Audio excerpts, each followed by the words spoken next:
Supposons que nos concurrents des pays étrangers remontent dans le passé et inventent l'ordinateur, l'avion ou bien l'automobile. Vous voyez dans quel état serait l'économie américaine, sénateur? Prenons un autre exemple. Saddam Hussein finance un voyage dans le passé en 1944. Il s'empare de notre technologie et l'Irak devient le premier pays à avoir la bombe atomique.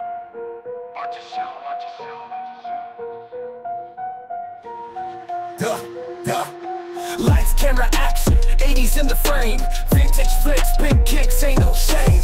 Ronald in the jungle, Rambo in the fight. Exploding cars, shooting stars all night. Podcast lives, bringing back the heat. Talking about classics, never miss a beat. Van Damme splitting, Bruce with the mic. Heroes on the big screen, memories ignite. OG Show. Salutations auditeurs, auditrices, bienvenue dans ce nouvel épisode du OG Show. Et aujourd'hui, on va parler de un film qui parle du voyage dans le temps. Et c'est Retour vers le futur. Non, je rigole. Time Cop, les flics du temps. Jingle! We're all alone, no chaperone can get our number. The world's in slumber, let's misbehave. There's something wild about you, child, that's so contagious. Let's be outrageous.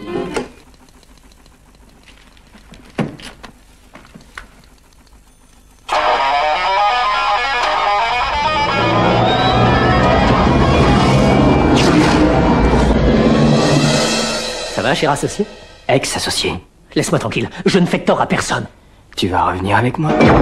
En l'an 2004, le voyage dans le temps est devenu une réalité. Vous êtes accusé d'avoir violé l'article 48 du Code de la Tech. Voyage dans le temps avec intention d'altérer le futur. Mais peut-être aussi un crime. Remonter le temps est un bon moyen de faire facilement de l'argent. Vous convoyez un chargement d'or que vous allez livrer au général Lee?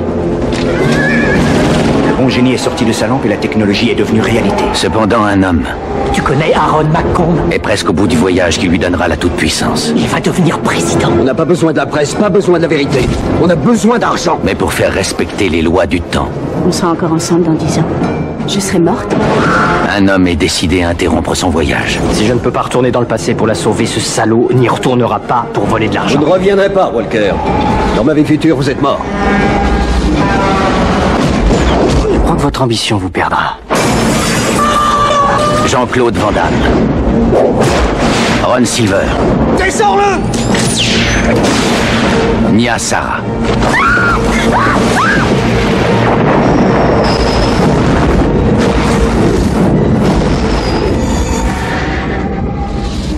Et pour Time Cop, a.k.a. les flics du temps au Québec. Et je crois que c'est la police du temps en Belgique. Bah écoute, Time Cop, film d'action réalisé par Peter Yams. Et pour parler de ce film, à côté, mon acolyte, El Famoso Sarafel Fielding. Désolé mon pote. A.k.a. Wow. APD. Ah, mais Attends, c'est qui déjà? C'est la meuf là, la métisse là? bah, on cherchait un personnage. Après, j'ai pas voulu te mettre pour le mec de l'ascenseur, tu vois, donc j'ai dit vas-y, la meuf, elle a plus de dialogue et tout. Ah, le bâtard, elle est bonne. Ah, mais il y a beaucoup d'acteurs afro dedans, hein, donc ne négligez pas. Non, il y en a un que t'aurais pu me mettre, mais on en parlera après. Il était stylé de fou. Celui qui se prend une branlée là, à un moment là. Je sais pas si t'as vu. Ouh. Ouais. Putain, ouais, il se prend un code. Je te montrerai si on fait un réel. Un Renoir, il est un sapologue. Non, en vrai, encore.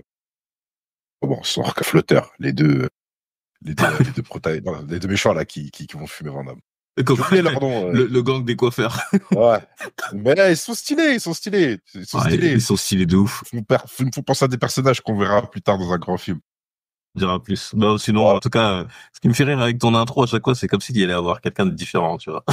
Ouais, il faut se ressentir dans un personnage. Ouais, c'est vrai. Moi, c'est vrai. en l'occurrence, c'était les deux là.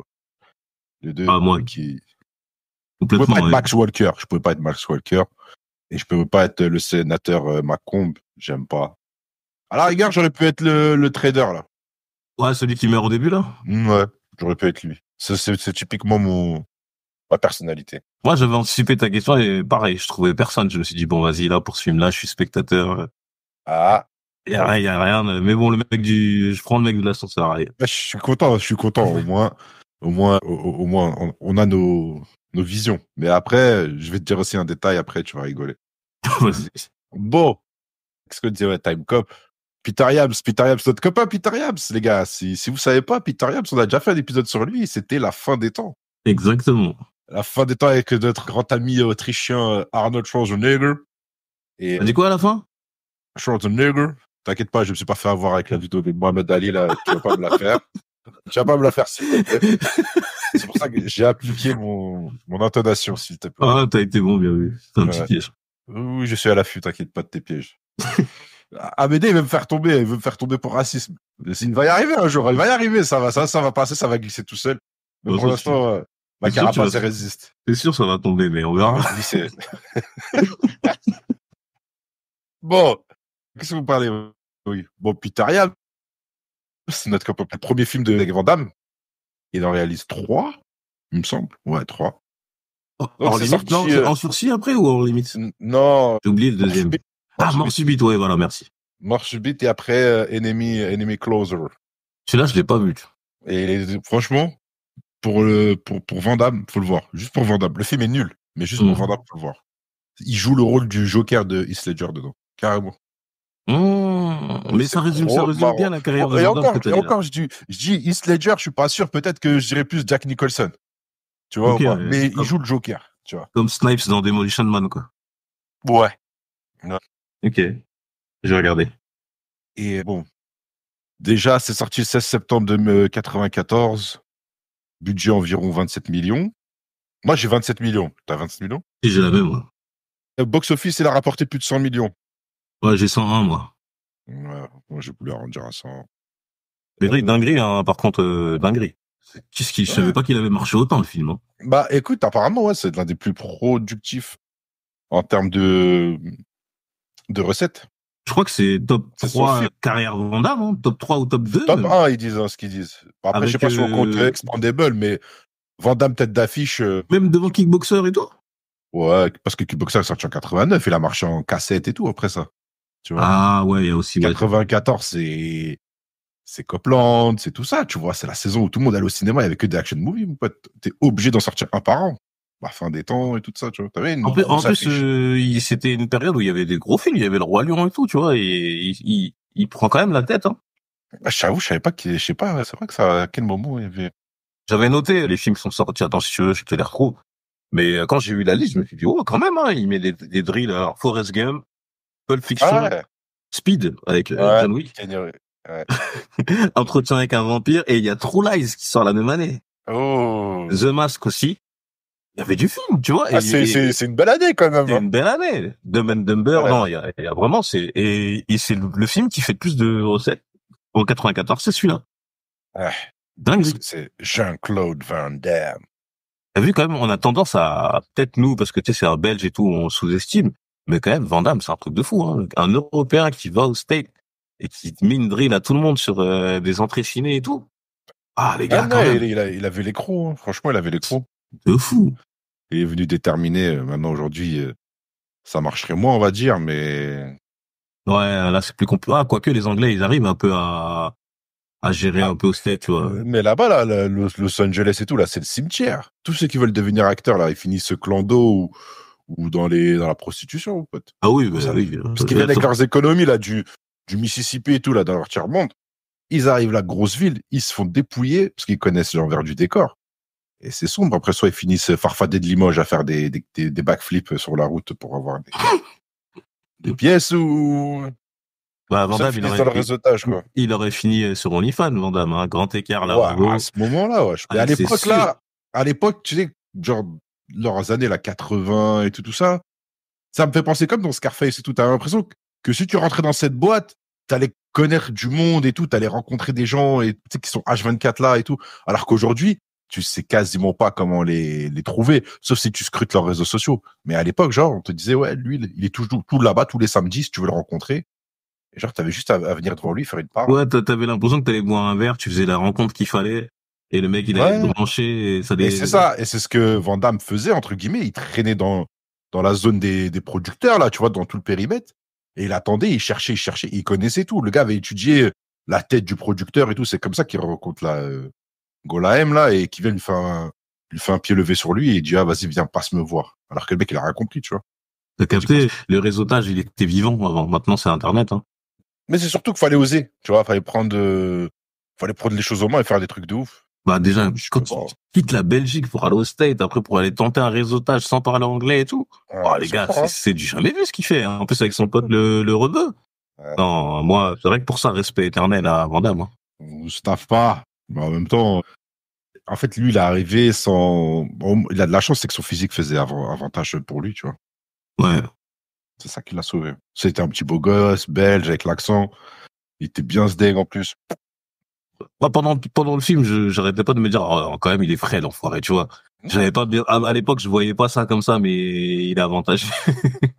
Mais c'est pour ça, je t'ai dit qu'il impose toujours un plan sur ses seufs et tout, pour. Faudra en parler son fessier, là, parce que. Il a abusé dans Time Cop. C'est une clause, mon pote, c'est une clause. Donc oui, je te rejoins, si aujourd'hui Van Damme ouvre un OnlyFans, à son prime, je crois que c'est des mecs qui pétaient le million. Mais large. Moi, facile.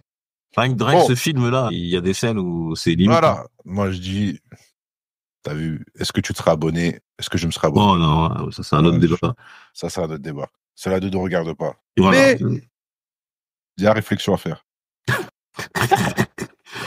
Bon, revenons à nos moutons. Time Cop. Déjà, à la base, pour parler du film, déjà, sur la rencontre, c'est le premier film entre Yams et Van Damme. Et déjà, c'est adapté aussi d'un bande dessinée. Ouais. Et ça, je savais pas aussi. Je l'ai découvert grâce à la recherche, là, mais. Et c'est le mec qui a fait la bande dessinée qui est scénariste du film. Ouais. Donc, j'ai pas compris. En plus, c'est pas rigolo, hein. C'est les éditions Dark Horse. Oh, c'est un truc bien sombre, quoi. C'est un truc bien sombre, ouais. C'est pas mal, hein. Il y a Hellboy et tout. Ils ont fait des comics sur Alien. Ouais. C'est vraiment un truc qualitatif, hein. C'est le côté un peu gore, violent et tout. Qu'il n'y a pas dans le film. C'est ça, en fait. Il y a rien du film. C'est pour ça que, même quand tu regardes par rapport à la bande dessinée, à part le look, il a pas les lunettes, mais c'est tout, quoi. Il y a rien, ouais. Mais après, pour que ça passe au cinéma, je pense qu'il fallait. Oui, c'était à l'époque aussi. C'est Van Damme. Peut-être que Van Damme veut pas trop de violence, mais par contre, il veut du boulard. Du boulard, en veux-tu, en voilà. Il y en a beaucoup. Chelou parce que dans le film, il y a quand même des scènes de nudité et tout. On en reparlera. C'est ça que je dis. Il veut des scènes sexuelles, mais violence à proprement parler, t'en as pas, quoi. Mais est-ce que c'est pas aussi parce que tu vois, on était jeunes en 94, mais je crois les films à l'époque, les femmes à Walp et tout, c'était un peu c'était facile. Tu te rappelles pas les pubs et tout, même les pubs pour savon et tout ça, c'était des dingueries les pubs avant. Ouais, les trucs de intimité, je sais comment ça s'appelle. Qui le faisait bon vivre de regarder dans les années 90. Surtout quand t'es dans une famille de rebeux renois, ton daron il change la chaîne à chaque fois. T'es toujours à l'affût de la télécommande. Putain. En plus, c'est pas de ta faute, hein. Tu regardes le film, s'il y a une scène de cul, c'est toi qui vas prendre. Parce que c'est toi qui as mis le film. Bien sûr. Tu choisissais. Je me souviens que quand j'allais choisir des films au vidéoclub à l'époque, je choisissais des films de ouf. Chez moi, ils me cassaient la gueule parce que c'est mes parents qui payaient le vidéoclub. Et ça coûtait, je crois, 10 francs la location. Ouais, c'était cher de ouf. Et là, c'était 20 francs que je te dis, ouais. Tu devais le ramener sous 24 heures. Voilà. Et t'avais 24 heures. Ça veut dire que si tu le prenais le soir, tu le ramenais avant le soir, sinon t'avais une pénalité. Et en fait, j'étais dégoûté parce que le délire, c'est que tu savais pas ce que tu ramenais à la maison. Des fois, tu ramenais des bons films. Des fois, tu ramenais des films que toi, t'aimais, mais tu te faisais insulter, quoi. Bah surtout, je sais pas si tu te rappelles quand le Vidéo Futur, il est passé en H24, là. Tu sais, t'avais une espèce de machine. Avec le distributeur, ouais. Et là, t'avais plus, du coup, le mec qui te conseillait. Parce que moi, je le demandais, je lui disais, vas-y, donne-moi un truc où c'est soft. Donc, moi, je voyais juste les affiches. Et avant, il y avait pas le système de bande-annonce YouTube. Il y a R. Oui. Tu te fais que sur la fiche que t'as sur la cassette. La bande-annonce, c'était dans la VHS, des fois. Ouais, exactement. Et j'ai ramené des films où j'ai pris des raclés, hein. Moi, je me souviens, j'avais ramené, je sais pas si tu te rappelles du film Versus. Bien sûr. J'avais ramené ce film-là. Versus, il faut comprendre, pour moi, je croyais que c'était des samouraïs qui se battaient avec des zombies dans une forêt. Ce qui est à peu près le même truc, tu vois. Ils avaient vendu. Voilà. Le problème, c'est que le film, il était tellement chelou. Et ça avait rien à voir, en fait. Crise d'épilepsie, ce film. Ouais. Il y a des scènes, tu comprends rien et tout. Voilà. C'était compliqué. Les zombies, c'était bizarre. Après, les zombies avaient des guns. Et aujourd'hui, je le regarde, il est marrant, Versus, parce que ça reste un beau film. Mais quand je l'ai ramené chez moi, là, je me suis fait exterminer. Enfin, après. T'as gâché la soirée. Je vais pas t'aller de tout ce que j'ai ramené, j'en ai ramené plein, et la liste est longue. Mais là, on parle de Time Cop. Pour pouvoir faire hors série, mais t'as raison, il faut se recentrer sur Time Cop, je l'ai vu au cinéma. Faut dire que je l'ai vu au cinéma. Et je me rappelle, c'était au cinéma dans le 7-8. Parce qu'à l'époque, on habitait dans le 7-8. Je sais plus, c'était à Mantes, je crois, ou un truc comme ça. Bref. Cinéma Time Cop. C'est mon daron, il m'a ramené là-bas. Moi, j'ai vu au cinéma à Cergy Préfecture. Il y avait un cinéma avant. Oh, moi, je n'étais pas encore arrivé à Cergy. Ah ouais, moi, j'étais déjà là, ouais. Bah écoute, moi, j'en garde un bon souvenir. Maintenant, après, c'est vrai que je l'ai renseigné quand je suis parti au Bled. Et après, on avait la VHS. Mais je trouve que c'est un des films de Van Damme dans lequel on parle pas beaucoup. Moi, c'est le pire pour moi. Je l'aime pas. Mais comme c'est Van Damme, j'avais regardé, j'ai été au cinéma parce que tu vois, c'est Van Damme. Mais j'avais pas aimé le film parce que je trouvais que c'est le film où Van Damme, il est le moins en mode artiste martial, tu vois. Et moi, Ouais. je venais que pour ça à l'époque. Bah, l'anecdote par rapport à ça, c'est que quand il a commencé à travailler avec Peter Yams, il a fait comprendre à Peter Yams qu'il ne voulait pas beaucoup de bagarres dans ses films. Il veut plus qu'il soit Van Damme, le karatéka qui fout des torgnoles à tout le monde. Il veut qu'on le reconnaisse en tant qu'acteur. Donc, c'est pour ça, quand il a commencé avec Time Cop, justement, il y a beaucoup de scènes où, tu vois, il fait de l'acting un peu, tu vois. En fait, c'est toujours la même chose, du coup, en fait. On a le même débat sur Time Cop, sur la fin des temps avec Schwarzy. Ces gars-là, on arrive à cette période-là, tu vois, cette fameuse période où tous ils veulent devenir un acteur, ouais, effectivement. Voilà, mais arrivé des années 80 à début 90, ils avaient bombardé Rambo, ils avaient bombardé des Bloodsport, vraiment pur karaté, l'autre pur gangster, l'autre pur militaire, tu vois. Et là, ils ont commencé à changer leur palette. Je pense qu'à ce moment-là, je crois qu'ils sont tous parlé. Ils se sont dit, les gars, ça sent le sapin, venez, on change, on arrête un peu. Mais oui, en plus, on sait qu'ils se fréquentaient un peu tous, Seagal et tout, dans les soirées. Donc, à mon avis, ils ont vu venir, tu sais quoi, ils ont vu venir l'émergence, on en a déjà parlé, hein, des Brad Pitt et tout, qui se sont dit, eux, ils sont beaux gosses, ils savent jouer. Et en plus, maintenant, ils sont crédibles dans le cinéma d'action. Tu vois, et ça, ils viennent dans nos plates-bandes. C'est-à-dire, si on n'arrive pas à faire un peu plus, on est mort. Et Van Damme, lui, se regarde dans une glace, il se dit quoi? Il se dit, mais moi aussi, je suis un beau gosse. Ouais, c'est surtout qu'ils arrivaient un peu tous à la trentaine, tu vois, à la quarantaine passée. Ouais. Tu peux plus refaire des films bourrins. Même si là, je trouve que Van Damme utilise beaucoup de doublures, ce qui m'énerve. Il a beaucoup de doublures, ça m'énerve.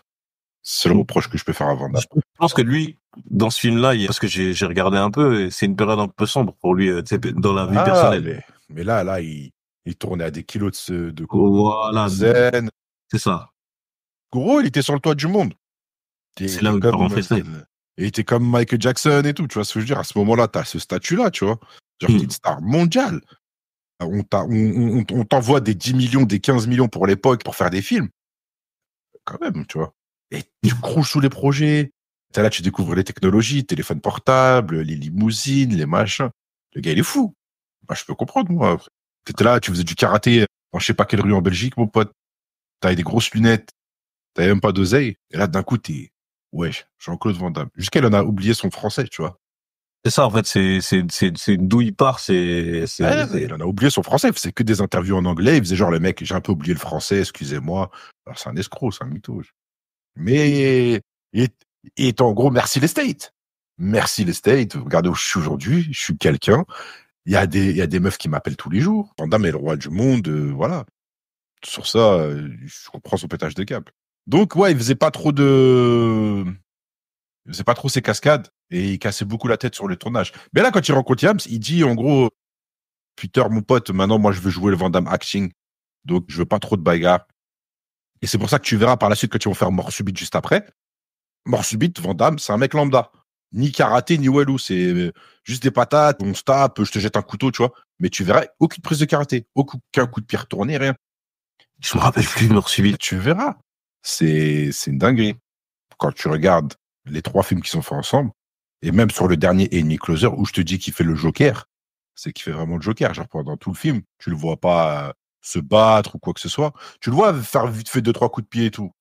Mais c'est juste l'entertainment, c'est lui qui... En fait, il est dans une chasse à l'homme, dans une forêt, il chasse un mec. Mais en fait, le mec s'avère que c'est un espèce de John Wick, donc il chasse lui aussi en retour. Donc voilà. Duel, quoi. Ouais, Van Damme, c'est lui qui anime le truc. Tu vois, il est dans la forêt, il dit, ah ouais, nanani, nanana, il se parle. Mais quand il parle de cette façon-là, bah, tu sens que le gars, tu le vois qu'à la fin, vraiment, ils font un 1v1 où ils se tapent. C'est tout. Donc, ouais, Van Damme, ce moment-là, période acting. Il y a pas plus loin. Ok, ça explique plein de choses alors. Bien sûr. C'est pour ça qu'ils sont bien entendus et après que Yam, ça fait la même dans la fin des temps. Attends, une question qui n'a rien à voir, mais Universal Soldier, c'est avant ou après? Universal Soldier, c'est avant. Ah ouais, donc c'est pas le premier film de SF de JC, c'est son deuxième, troisième alors. Oh, Universal Soldier, je crois que c'est dans cette période-là. Hein. Ok, parce que dans Universal Soldier, on va dire que c'est de la SF, mais ça reste un film d'action. Là, c'est vraiment un film SF, beaucoup de gunfight. Universal Soldier, vois-le comme Demolition Man, tu vois. Ouais, voilà, exactement. Et c'est pareil, c'est de la SF qui est juste là pour justifier qu'il y a de la bagarre. Voilà. C'est vrai, en plus. Là, Time Cop, c'est vraiment voyage temporel et tout ça, dans le temps et tout. Donc, tu sens que là, Van Damme rentre dans un scénario complexe. Complexe, oui, non, là, on va rentrer dans le détail, mais ils se sont quand même grave loupés sur les voyages temporels. Hein. Je sais pas si t'es d'accord avec moi. Justement, par rapport à la réception du film, les gens, ils ont pas trop kiffé. Ils ont trouvé le film moyen parce que quand tu vas voir un Van Damme, tu viens voir de la bagarre, des coups de pied sautés, etc., quoi. Des gunfights et tout. C'est quand même paradoxal parce que tout le monde est un peu déçu, mais c'est le film qui fait le plus de pépettes. Ouais. Et justement, c'est un des films où les gens aiment beaucoup la prestation de Van Damme dedans. L'acting. Ouais. C'est pour ça, les gars ont kiffé. Et c'est ça qui fait qu'il a une bonne réputation. C'est que Van Damme est bon dedans. Il en fait pas trop. Il fait le mec avec des émotions et tout ça, un peu de compassion. Ce qu'il va réutiliser après, de toute façon. Et en plus, c'est là où il est fort, j'avoue, c'est qu'il a mis son ego de côté pour le film. Parce que moi, pendant tout le film, ça me rendait ouf. Il prend trop de roust. Ouais. Tu vois, et à chaque fois, je me disais, oh, vas-y, arrête. Mais j'ai compris pourquoi, tu vois. Ouais, c'était voulu, quoi. C'était pas pour dire je suis invincible, c'est plus réaliste que. Ouais, en fait, comment il s'appelle déjà le héros, Max quoi? Max Walker. Max Walker, en vrai, c'est juste un flic. Donc on pouvait pas le rendre invincible comme Van Damme. Mais il a quand même une capacité à se défendre en 1 vs 1, ça, dans le film, on le voit que, voilà, si t'es en face de lui, il va réussir à te mettre KO, mais c'est pas un surhomme, tu vois. Ça, c'est bien. Après, est-ce qu'il justement, il s'est pas entraîné après de 94 à 2004, qui l'ont rendu comme il est aujourd'hui? Enfin. Moi, c'est ce que je me suis dit, parce que. Bon, il s'est entraîné parce qu'il est largement plus fort que. Voilà, je sais pas si c'est voulu, mais le Van Damme d'avant, de 10 ans avant, il se prend que des rousses. Ouais, bon, imaginons c'est un petit junior, etc. Il s'est fait sonner. Il est pas trop habitué à ça. Alors que là, il était à 2 doigts de rentrer dans la. Ouais, dans la tech. Bon, tu vois, les gars, on va commencer. C'est que on commence le film, c'est que les gars, ils arrivent à Gainesville en Géorgie. Et là, t'as des confédérés. Une bonne scène à la Red Dead Redemption, tu vois. Elle est lourde, la scène, celle-là. J'aime bien. Et c'est confédéré, je crois, il me semble. C'est des confédérés, exactement. Dans le mot confédéré à con. Oh, merci. Bon. Et du coup, ils tombent face à un mec, il leur bloque le passage. Il leur dit, ouais, les gars, vous allez me passer votre or et tout ça. Petit fait marquant, le mec, il lui manque une dent. Ouais. Je trouvais ça amusant pour vraiment rentrer dans le côté western. Du coup, je vais dans le western, je m'arrache une dent, je sais pas. Enfin. Son nom, c'est quoi son nom, gars? Son nom est personne. Son nom est personne, mon pote. Nobody. Et bon, le gars, il veut pas donner les gars, ils veulent pas donner leur caisse. Bon, bref, ça veut dégainer. Et au moment où ça veut dégainer les armes, lui, il sort deux fusils mitrailleurs et il les allume. Mais là, vous allez me dire, oh, mais on est à l'époque du Far West, ça n'existait pas les mitraillettes et tout, etc., etc. Donc, on comprend qu'il y a un hic. Donc, après, là, on revient dans le présent et on voit les gars, tous les ministres de, je sais pas, que des hauts gradés, quoi, on va dire. Ils veulent créer, ils ont découvert comment repartir dans le passé. Ils peuvent pas aller dans le futur parce qu'il n'a pas existé, mais ils peuvent partir dans le passé. Ouais. Ok. En 94. Bon, déjà, c'est déjà merdique, ça. En 94, tu vois. Et ils sont pas les seuls à avoir trouvé ça, apparemment. Les Russes, il y a la menace russe, etc. Ouais, je pense que la formule, elle a dû fuiter dans le dark web. Ils se sont dit, tiens, poteau, tu veux retourner dans le temps, tu fais ça, tu fais bas, croix, carré, triangle. Hop. De toute façon, tu connais, avant, dans les années 90, la guerre froide, il fallait toujours la faire miroiter. Dès qu'il y a un enjeu, attention, les Russes aussi, ils peuvent y aller. Non, attention, il y a les Russes, Et il y a les Irakiens qui sont cités dedans. Vous Ouais, faites de quoi ouf. si Saddam Hussein De il ouf. repart à l'époque et revenait dans le présent et que l'Irak avait la bombe nucléaire? J'ai dit ouais, je suis miskin, Saddam il a rien fait. Il a rien fait. On rappelle que c'est la même année que True Lies est sorti. Hein. Ouais, bien sûr. Donc, C'était le festival. regardez un peu du côté des producteurs de films. Peut-être que vous allez Voilà. découvrir qui se cache Hollywood et les Arabes, quoi. Voilà. Voilà. Allez streamer le podcast sur True Lies. On balance pas mal. Donc, ouais, du coup, ils veulent créer la Time Enforcement Commission, la tech. Ouais, la police du temps. Voilà. Donc, ils créent des problèmes. C'est les problèmes des États-Unis, c'est qu'ils viennent, ils aiment chercher les problèmes, ils se disent, tiens, comme on fait des problèmes, on va mettre une police pour nous, tu vois, qui va nous protéger, nous, de nos problèmes. Ils sont trop forts. Mais moi, cette scène, elle m'a fait marrer quand même. Parce que tu sais, il n'y a pas le président et tout ça. T'as des sénateurs, ok, mais t'as pas de premier ministre, t'as pas le ministre de la Défense. Et juste à côté, il y a justement notre ami, le sénateur Lacombe. Ouais. Qui dit que, oui, lui, ça l'intéresse d'être comme ça, il lève la main. Superviseur de ce projet. Superviseur, allez, c'est moi, je le prends. Je veux être superviseur. Oh oh! D'ailleurs, sénateur Macomb qui me faisait penser, au début, je pensais que c'était le méchant dans Last Action Hero. C'est celui qui a des lentilles, là, Bénédicte. C'est vrai. En fait, je suis allé voir, c'est pas les mêmes acteurs. Donc, j'avais faux. C'est la coupe? Ouais, la coupe et le trait de visage, ils ont le même. Ah, c'est vrai, j'avais pas capté. Mais lui, je crois pas qu'on le revoit dans beaucoup de films, ce mec, hein. Non, je connais, justement, c'est pour ça que je l'ai confondu, donc, j'ai dit, ok, bon, c'est pas grave. Ensuite, on continue une fois que la tech a été votée, on suppose que ça a été voté parce que les gars ont tous accepté. Ouais, le bus a été budgétisé. Bon, là, on arrive au petit centre commercial et tout. D'ailleurs, je crois que c'est tourné au Canada. Il me semble, Time Cop. Ah, ça, j'avoue que j'ai pas regardé. Ouais. Ah, si, Vancouver, Canada, ouais, t'as raison. Tu sais, à cette époque-là, là, tout le monde allait là-bas. X5 et tout ça, les coûts de production étaient moins chers, c'était juste à côté, tu vois. Ouais. Aujourd'hui, t'es obligé d'aller en Roumanie, tellement tout a augmenté. L'Europe de l'Est à mort. Ah, bientôt, on pourra plus aller en Roumanie, ils vont aller tourner je sais pas où, mais c'est incroyable. Afrique. Non, c'est plus compliqué. Shout up à Wu Jing. Est-ce qu'elle a vraiment tourné en Afrique? Et dans quelle zone d'Afrique? Apparemment, oui, hein, mais oui. On va vérifier. Ouais. Donc, oui, sur ce que je disais. Vancouver, du coup, centre commercial. Centre commercial, donc on arrive, on voit Van Damme qui fait de la drague. À sa femme. À sa femme. Donc, on voit que Van Damme, il a l'écrou, là, dès le début. Il te dit, poto, j'ai pris un rail de cesse, là, je suis les écarquillés, je suis chaud. Donc là, il voyait tout le monde en 3D, tu vois. C'est vrai que les références sexuelles dans le film, il y en a. Ouais, bon, c'est sa femme, la place de la femme, c'est à la chambre, voilà. Ouais. Donc, on arrive dans ce comportement. Je me désolidarise aussi bien de le dire. Mais c'est vrai, c'est ce que Van Damme fait comprendre après. Ah, non, c'est pas ton avis à toi. Non, il dit, écoute, non, excuse-moi, que c'est même pas lui qui propose. Je retire mes excuses à Van Damme. C'est elle qui le branche. Bah oui. Ouais, mon ami, est-ce que tu aimerais bien finir cette conversation autre part et tout? Bah, lui, il dit, c'est un homme, hein, il va dire, ouais, vas-y, let's go. Mais ce qui est juste avant. Voilà, t'as oublié la scène où elle lui dit. Juste avant, ils font une blague de mon mari et tout ça. Toi, tu voulais parler de quelle scène, toi? Bah, justement ça, parce que c'est important. Oui, le fait que, quand il lui dit, ouais, est-ce que t'es vraiment mon mari et tout, mais il y a un truc que j'ai pas compris et tu vas me dire, parce que toi, je sais que j'ai capté. Donc, dans cette scène-là, on est d'accord que elle avait pas encore vu l'autre Van Damme, parce qu'ils vont se revoir plus tard dans le film. Non, là, c'est la scène originale. Là, c'est la scène originale. Ah, ok. Parce que ça m'a perturbé un peu. Je me suis dit, attends, elle l'avait vu ou pas? J'ai regardé à la fin, je me suis posé la même question en disant, je voulais remettre au début, je me suis dit peut-être que, mais en fait, en vrai, en 94, j'aurais fait un sous-entendu, tu aurais vu un mec en cuir qui parle et qui regarde Van Damme ou un truc comme ça pour comprendre que ça aurait été la scène de la fin. Ça aurait été plus judicieux, tu vois. Ok, ouais. Mais là, il y a rien qui te faisait dire que c'était la scène de la fin. Non, il y a rien.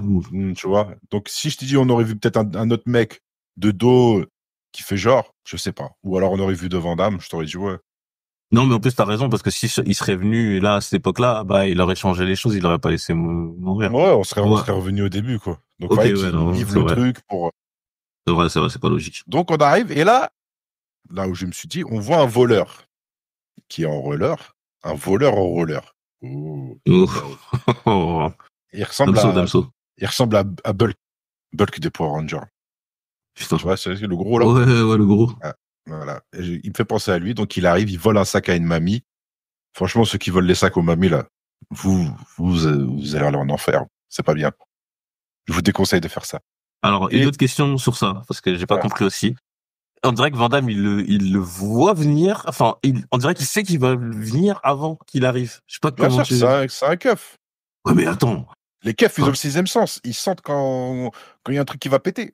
Mais en fait, tout nous indique que, on dirait que lui-même, il voyait déjà le futur presque, tu vois. Ouais, mais non. C'est juste que là, c'est un policier. Demande à tous les policiers de France, là. Quand tu leur demandes, ouais, le sixième sens des flics, il existe, tout le monde va dire, ouais, nous, on a le flair, tu vois. Leur sixième sens, c'est de regarder si t'as une beubare ou si t'es bronzé. Voilà, tu vois. Donc, ça veut dire que s'ils arrivent dans un centre commercial, toutes les personnes suspectes elles vont être analysées par rapport à leur style. Et là, notre ami très cher qui fait du roller, on voit direct, il a un bandana, des lunettes rondes, il a un jean troué, tous les signes qui montrent que c'est un vandale ou un voleur ou, tu vois. Ouais, c'est vrai, dans les années 90, c'était donc, ça. On arrive, c'est comme ça.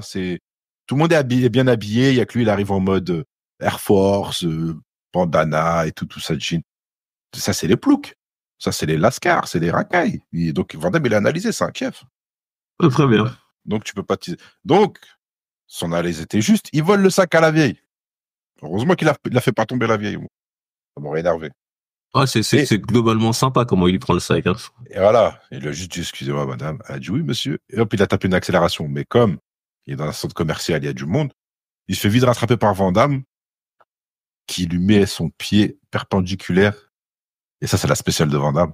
Je me demande s'il a pas le record, tiens. Il doit rester longtemps, lui. Ah, c'est son signature move de fou, celui-là. Hein. Là, je l'aime trop. Et donc, il lui met son pied dans la face, vraiment son pied dans la face, et le gars s'arrête pile au moment. Et la scène, elle est charmée. On aurait pu dire une scène de John Woo, tu vois. Mais. Il lui dit, ouais, il y a écrit quoi sur ma peau? Après, il lui dit Wolverine. Il dit, tu veux que je te l'imprime dans la gueule? Quand tu le vois avec Wolverine, je sais pas si ça a un rapport avec X-Men. Non. Rien. Mais non, rien. Est-ce que Van Damme aurait pu faire un beau Wolverine? Ah, oui, il a la taille, en tout cas. Hein. Ouais, il avait le profil, profil Wolverine. Le problème de Van Damme, c'est qu'il allait vandamiser Wolverine. Moi, Van Damme, son rôle pour moi, c'est Cyclope. Je l'arrive en Cyclope. Il kiffe, il a tout pour lui. Et ouais, mais lui, tu vois, il aime pas qu'on cache son visage. Ouais, bon, après, je pense qu'il aurait eu des lunettes transparentes, tu vois. Ouais, ou des lentilles, genre rouges.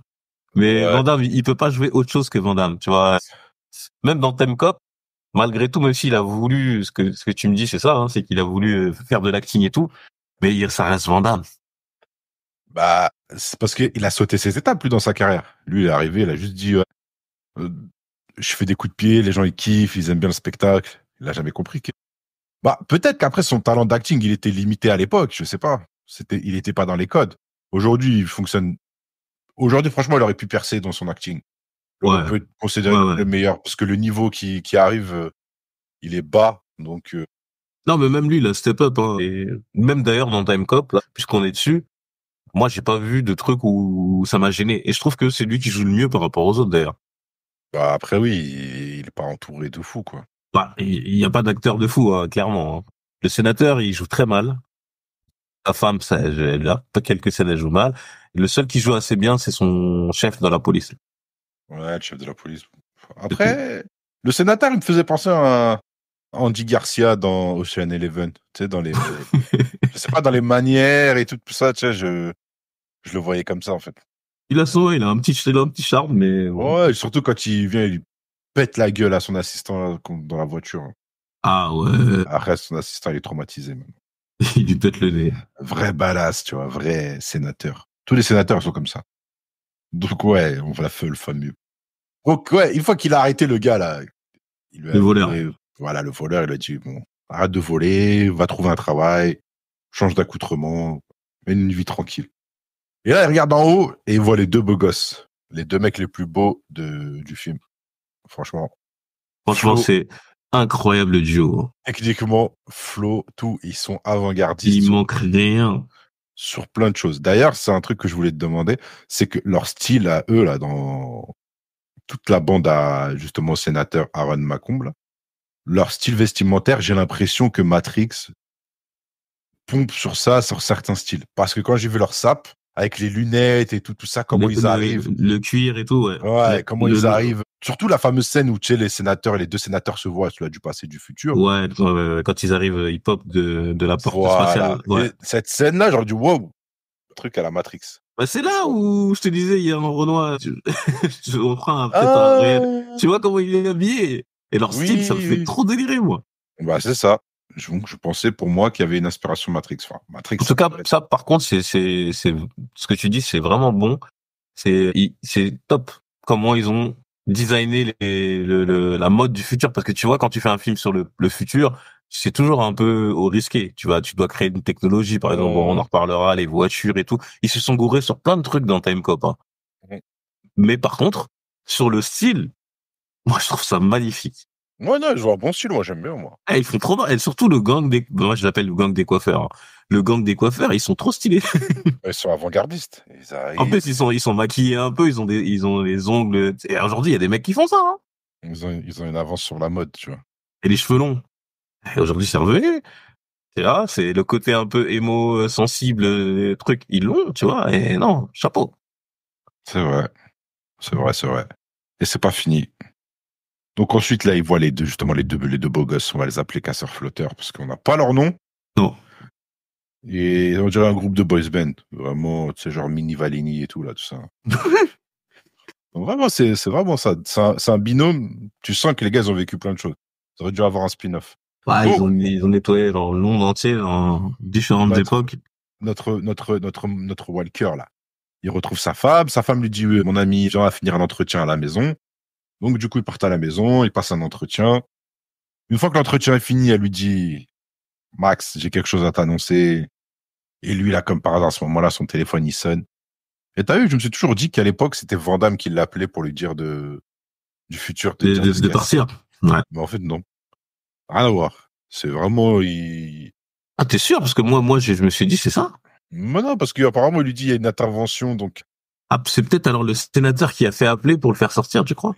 Je sais qu'on peut aller loin, si tu veux, on peut aller loin, creuser dans le parallélisme.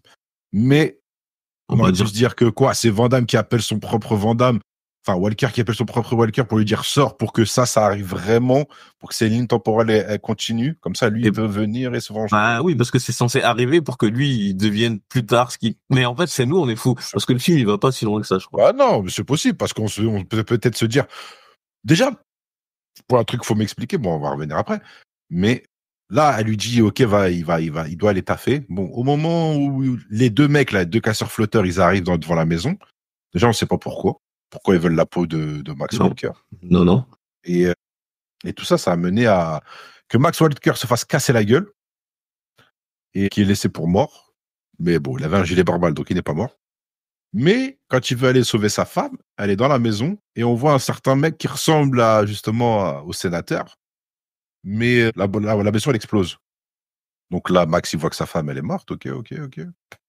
On revient 10 ans plus tard. Mais là, je veux mettre pause. Pourquoi vouloir tuer Max Walker? Mais oui, ça si le sénateur, on voit que c'est le sénateur, hein, mine de rien, je te jure, tu le vois par la fenêtre, tu vois que c'est le sénateur. C'est juste que on le connaît pas encore, on l'a pas vu, donc on montre pas vraiment son visage ouvertement. Mais en fait, il a créé son propre ennemi. Tu vois, j'essaye de comprendre pourquoi En fait, ils auraient dû nous expliquer que peut-être Max Walker, même si le sénateur il aurait pas intervenu chez lui, il aurait été un mec qui les aurait coincés dans le futur. Il leur aurait empêché de récupérer de l'oseille. Si on aurait compris ça, on aurait compris pourquoi il est revenu dans le passé pour le faire tuer. Mais on sait pas. Donc en fait, nous tout ce qu'on voit, c'est que t'es venu, t'as buté sa femme, et c'est pour ça qu'il est après toi maintenant. Mais pourquoi tu l'as fait? Voilà, c'est lui qui va causer ta perte. Est-ce que t'as pas l'impression que le film il a été amputé un peu? Là, je pourrais rien dire, je sais pas, il y a rien qui a fuité. Il y a rien qui a fuité. Mais quand tu vois que le scénariste, ça reste le mec d'un mec qui a écrit une bande dessinée, ça veut dire que quand tu écris une histoire pour une bande dessinée et pour un film, forcément, c'est pas pareil. Ouais, peut-être que la BD Time Cop, là, elle a pas fait long feu parce que l'écriture était pétée, tu vois. Ouais, c'est vrai. J'avoue, je sais pas combien il y a de tomes, combien il y a tout ça qui est sorti, mais en vrai, peut-être que l'histoire a été naze et que ça méritait pas d'adaptation. Ouais, c'est vrai. C'est juste qu'à l'époque, je crois qu'ils ont dû tourner sur tout ce qui bougeait. À l'époque, au lieu d'adapter des nouvelles, ils adaptaient au bout des romans, ils adaptaient des comics. Et forcément, en comics, t'as pas tout le matériel nécessaire. C'est surtout que le truc vient d'arriver. C'est comme si demain, on te dit de faire un film Naruto, mais t'as que le tome 1 qui est sorti. Ouais, c'est vrai. Aller plus loin dans un film, combler tout ça. Donc, c'est peut-être que lui, à ce moment-là, Time Cop, c'était pas ouf, quoi. C'est pour ça que ça a pas eu beaucoup d'impact en tant que BD, donc à mon avis, ça devait être claqué. Bon, ça a dû être un one-shot. On sait pas. Donc, c'est pour ça que pour moi, il y a des lacunes. Donc, déjà, on comprend pas pourquoi il est venu le tuer. Mais bon, il est pas mort. Donc, il a vu qu'il était pas mort. Donc, il aurait pu attendre 2024 ou le tuer entre-temps toute sa vie, quoi. Ou même revenir au même endroit et le faire bien. Cette fois, être sûr qu'il est mort, tu vois, ça n'a pas de sens.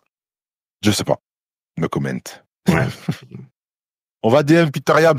On va lui demander. Il va nous dire fuck you. Il est vivant, lui? Ouais, il est toujours vivant, Peter. Ouais. Okay, Son fils, il a fait Universal Soldier. Mais non. Ouais, son fils, il a fait un des Universal Soldier avec Van Damme. Je sais plus c'est lequel, je crois que c'est Day of Reckoning ou. Mais ouais, son fils, il a fait il a repris la relève de papa, mon pote. Ah, comme le népotisme, alors, comme LeBron James et Bronny. Mais c'est pas pareil. Lui, il a pas été pistonné. C'est papa qui l'a pris sous son aile. Et son talent fait qu'il fait des films direct ou DVD. Hein. Ah, les gens diront la même chose pour Bronny. Hein. Non, Bronny, il a pris une place de draft. Ça, c'est sûr et certain. C'est sûr et certain. Ils sont allés voir des gens, ils l'ont menacé, ils l'ont dit, poto, laisse passer Bronny, il a dû prendre un chèque, je sais pas. C'est obligé. C'est scripté, la NBA, de toute façon, quoi qu'il arrive. Ils sont obligés de faire ça. Et là, ils essaient de faire la même chose avec Ronaldo. Mais nous égarons du sujet, ce sera un autre débat, ça. Ouais. Ensuite, où est-ce qu'on était? Donc oui, du coup, 10 ans plus tard, on arrive en 2004, mais on repart en flashback à l'époque, là, Wall Street, je sais plus c'est quelle année.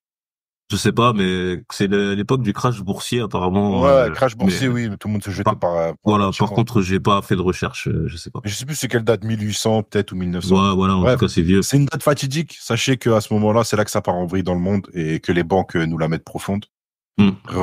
Creusez bien ce sujet, c'est très intéressant. Donc, on arrive, c'est Atwood. C'est ça, c'est Atwood. Atwood, ouais.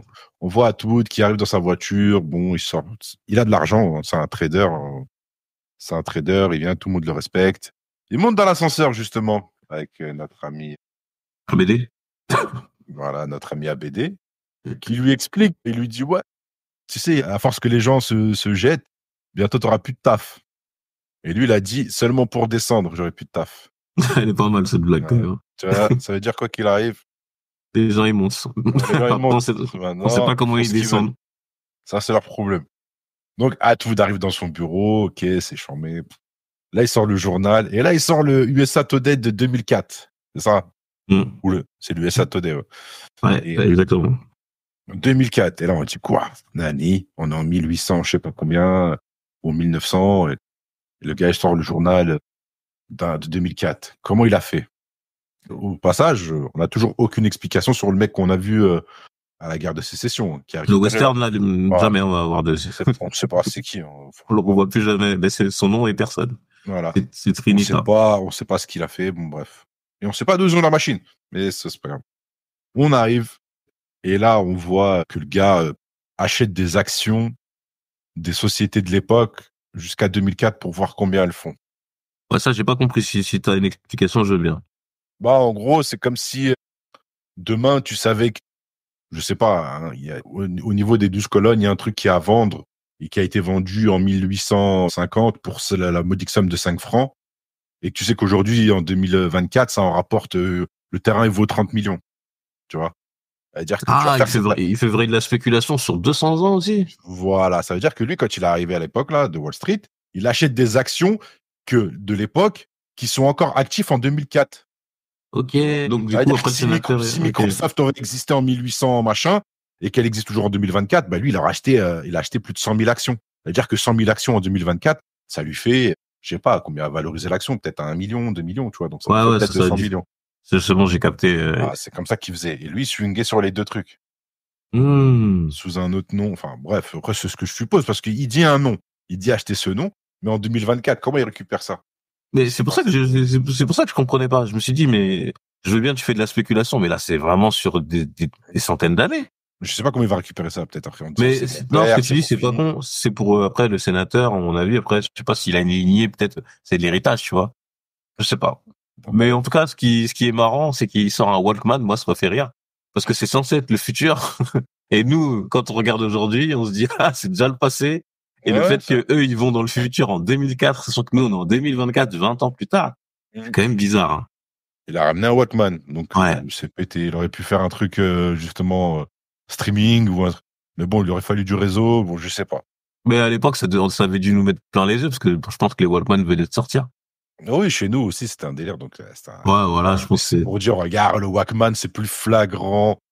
Et je pense que même pour le ménage moyen, les familles moyennes, elles captent que le Walkman. Ouais, c'est juste pour montrer que le mec, il vient forcément du futur, quoi. Mais Ouais, c'est ça.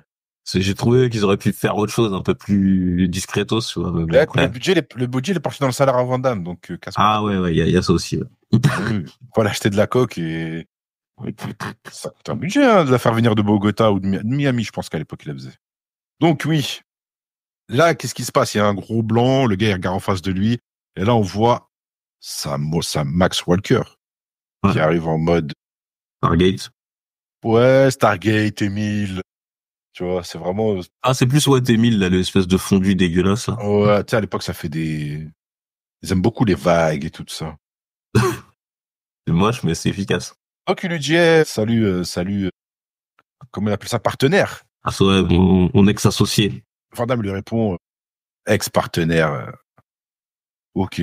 Donc on apprend que Atwood en fait était un mec de la brigade du temps qui travaillait pour la tech lui aussi. Donc on comprend que Van Damme il travaille pour la tech et que bah, justement il utilisait son taf à mauvais escient.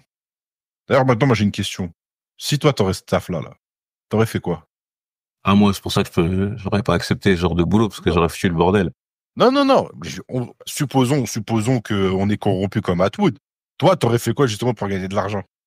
Ouais, je me suis posé la question, je me suis dit, il y a trop de temps entre, par exemple, là où il est et 2004, mais je serais peut-être revenu un peu plus tôt, tu vois, genre, pour jouer des paris sportifs ou des trucs comme ça, pour pas me faire trop cramer.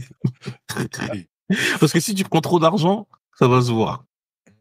Donc, tu sais, j'aurais fait des petits larcins pour payer mon loyer et tout, mais histoire de garder le taf, pour pas me faire virer et de pérenniser au moins tranquille. Mais si tu deviens riche, les gens, ils vont comprendre que t'as triché. Mais j'ai pensé à un truc pas con. Je me suis dit, attends, si je revenais en arrière suffisamment bien pour me mettre easy, en fait, bah, du coup, dans le futur, il le serait pas. Tu vois ce que je veux dire? En fait, mais c'est pas, parce que le film, en fait, il m'a induit en erreur. Tu peux modifier le passé pour que ça change vraiment, mais quand tu remarques bien, quand tu arrives dans le futur, bah, t'as pas les souvenirs. Ah, comment t'expliquer?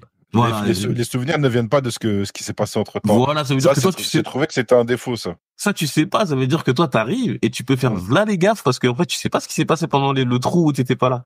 Tu sais juste que t'avais un avatar qui faisait des choses à ta place, mais tu sais pas. Donc, en fait, leur manière de fonctionner dans le film, ça me convient pas pour remonter dans le temps. Je suis d'accord, je te rejoins parce que les 10 ans, là, qui a un trou, ben, normalement, ils doivent être comblés. Ah oui, quand même. Après, je sais pas comment ça peut marcher. Peut-être que ton cerveau, d'un coup, il a plein d'informations qui arrivent ou je sais pas. Pour moi, logiquement, c'est ça. Hein. En tout cas, bref. Bref, voilà, c'est pour ça que j'arrive pas à me projeter. C'est Time Cop. On n'est pas en train de regarder Inception, on n'est pas en train de parler d'Inception.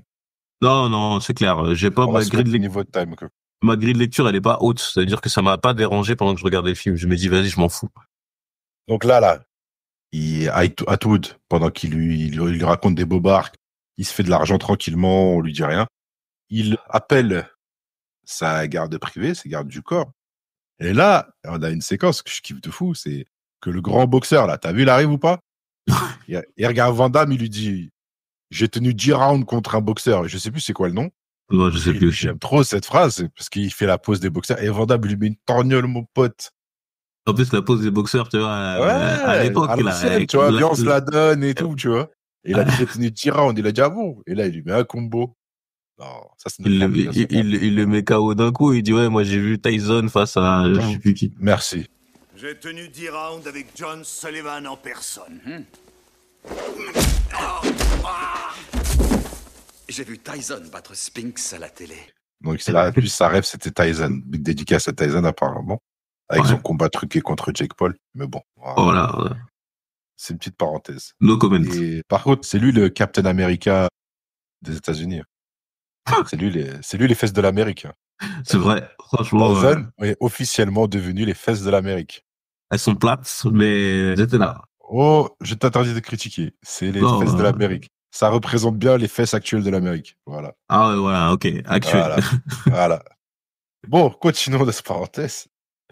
Donc là, Van Damme, il leur met une raclée. Tu backflip contre le mur. Ça, c'est une des scènes préférées parce que pense que après cette scène-là, beaucoup sont inspirés. Là. Surtout les films d'arts martiaux de seconde zone. Tu sais, de courir face... De passe le mur, là. Ouais, face le mur, ouais. C'est vraiment malheureux que ce soit pas lui qui l'ait fait, quand même. Je suis dégoûté, ouais. C'est pour ça que je dis, je suis dégoûté sur plein de trucs. Mais bon, ça reste vraiment... Ouais, mais ça, c'est quand même dur à faire, hein, même si t'es Van Damme, je suis pas sûr que... Ouais. Tu sais, ça, c'est un truc d'acrobate. Mais le karatéka, il est ceinture noire de Viet Vo Dao, de tout ce que tu veux. Ouais, mais tu sais, ça, c'est une acrobatie, ça. C'est Jackie Chan qui sait tout faire. Mais il fait le grand écart, gros. Il fait le ouais, il fait les coups de pied sautés. Il a fait de la danse classique, là, ballerine. Donc, il a une certaine souplesse, une certaine explosivité. Dans Karate Tiger, on le voyait bien quand il faisait toutes ses actions parce qu'à ce moment-là, il crevait la dalle. Donc, quand il avait besoin d'oseille, il faisait toutes les cascades. On a bien vu qu'il allait faire Predator, où il crevait de chaud dans un costume à 168 degrés dedans. Dans la jungle, ouais, c'est vrai, il avait la dalle. Quand même, parce qu'il avait la dalle. Là, il a plus faim. Bloodsport, il a la dalle dans Bloodsport, c'est pour ça. Tu vois? Et même pour aller plus loin, là, pendant cette scène de combat, je sais pas si t'as vu, mais comment, c'est que à voir un moment, le mec, je sais pas, il récupère un bâton ou un truc comme ça, non, une lampe. Il cut, et je me suis dit, putain, j'y sais quand même, ça. C'est lent, c'est très lent. Ah ouais, faire un effort. De rendre le truc dynamique. Et ça me fait penser, justement, cette scène avec les bâtons, L'arme parfaite. C'était un film à l'ancienne où il y avait une triade chinoise une triade coréenne qui embêtait justement les commerçants. Et un des mecs, un bel américain qui justement avait vécu chez une famille coréenne et qui avait un sensei qui était coréen, va se rebeller contre eux. Et lui, sa maîtrise, justement, c'est les 2 bâtons. Et à un moment, à la fin, il met des raclés comme ça. Tu sais, avec la musique Agathe Power. Ça s'appelle le Lethal Perfect ou Lethal Weapon. Ah, ça me dit rien, ça. L'arme parfaite. Si tu trouve-nous la bande-annonce. On va en faire. Vas-y, ok. He looks like anyone else you'd pass on the street. Give me your money now, sucker. Except for one thing. You want my money? Huh? Et cette séquence-là est la même. Tu vois les deux, ils tapent comme si un peu, tu sais, dans Hitman, là, quand il fait sa technique. Voilà, exact. C'est la même. C'est la même. Et les deux, Van Damme fait la même chose que, donc ça m'a fait penser à ça. Ok. Et bon, on voit la maîtrise justement de Max. D'ailleurs, ce sera la seule fois où il utilisera des armes. Ouais. Ah non. Et deuxième fois, après, tu verras. Des armes, pas à feu, hein. Non. Après, il se bat au couteau. Ah! Putain, excusez-moi. Dans cette fête, tu peux pas l'oublier. C'est épique. Alors, excusez-moi, c'est vrai. Merci à BD. On va en parler de cette scène après. Ah oui, il faut en parler, oui. Donc là, ok, il récupère Atwood. Atwood ne veut pas balancer pour qui il travaille, parce qu'apparemment, Atwood balance. Mais balance rapidement. Il dit que c'est pour le sénateur Macomb et que le sénateur Macomb a besoin d'argent. Atwood, c'est la snitch de fou. Il dit non, attention, je peux pas parler, je peux pas donner de nom, ma famille va mourir. Il lui dit, il va me tuer. Et après, mais c'est le sénateur Atwood. Mais pourquoi tu le dis alors? Ouais, non, il lui dit, va me tuer, va tuer ma femme, mon chat et tout, etc. Plus personne va exister. Mais il balance direct. Ouais. Donc, B veut se suicider. Je crois qu'il veut se suicider. Ouais, il veut se balancer par la fenêtre. Van Damme fait le saut de l'ange. Et ça, tu sais que Van Damme, il le fait vraiment, ça? Non, dans la cascade, je pense pas que c'est lui qui fasse ça dans la cascade. J'ai juste vu le making of où on le voit, tu sais, quand ils sont sur un fil, ils sont attachés et on le voit qui tient à tout par derrière, c'est vraiment lui. Ouais. Ah ouais? Mais, ouais, je te promets. Et je me suis dit, mais pourquoi tu joues celle-là si tu joues pas les autres? Je sais pas, peut-être vu qu'il y a des garanties de sécurité d'être attaché, je sais pas. Je sais pas. Non, c'est vrai, c'est un mystère. Faudrait que tu me l'envoies cette séquence. Faut que je la je vais te l'envoyer. Mais je vous mettrai un réel. Sacré Jean-Claude. Bon, ouais. Il récupère Atwood et là ils reviennent dans le futur parce qu'il appuie sur son bouton là de son Bombers. Ouais, en plein air. Et en plein air, ils se font absorber zoom, dans la goutte. Mais là ils reviennent comme s'ils revenaient du Space Mountain, donc ils sont dans une capsule. J'ai pas compris. Donc je pense que quand ils se font téléporter, ils sont dans une dimension parallèle, tu vois. Ils sortent de la capsule et après comme Stargate, ils passent dans une porte. Ils reviennent dans la capsule, ouais. Voilà. Et après, eux, quand ils se re-TP, ils reviennent dans l'espèce de fenêtre, comme une... Comment on appelle ça déjà dans une room d'attente. Tu sais, avant de rentrer dans un salon, une arène. C'est ça, temps de chargement. Eux, ils sont dans une room comme ça, la navette les attend. Ensuite, ils traversent un tunnel pour aller justement dans leur destination. Une fois que c'est fini, pour moi, ils reviennent dans la room, ils reprennent le truc et là, ils repartent dans le futur. Bah, je vois que ça. Moi, je crois que quand ils arrivent, ils sont attachés et tout, donc tu te dis bon, bah ils se sont pas TP direct dans la machine, forcément ils sont montés dedans et tout. C'est vrai. Mais on comprend rien. Par contre, à la si on aurait vu la capsule machine. justement quand ils sont projetés dans le futur, la capsule qui les projette. En vrai, la capsule, tu pourrais me dire ouais, ok, elle freine au dernier moment et avec je sais pas une rapidité, ça fait que ça a transporté leur corps physique, mais que le métal ne peut pas y aller, tu vois, il reste sur place. Je sais pas moi Enfin, bref. Ils ont même pas essayé de nous expliquer. C'est ça qui est fort. Non. Et j'accepte ça dans le film parce que le film, il se prend pas pour un savant. Il te dit juste, voilà, ils seront montés dans le temps. Voilà. Mais à cette époque-là, est-ce que les gens avaient vraiment envie de comprendre comment ils font? Non. Voilà, tu vas voir Van Damme. Rien à foutre. Même là, en regardant, ça m'a fait rigoler, mais je me suis dit, vas-y, tant pis. Ben, c'est ça. Bon, donc, il revient.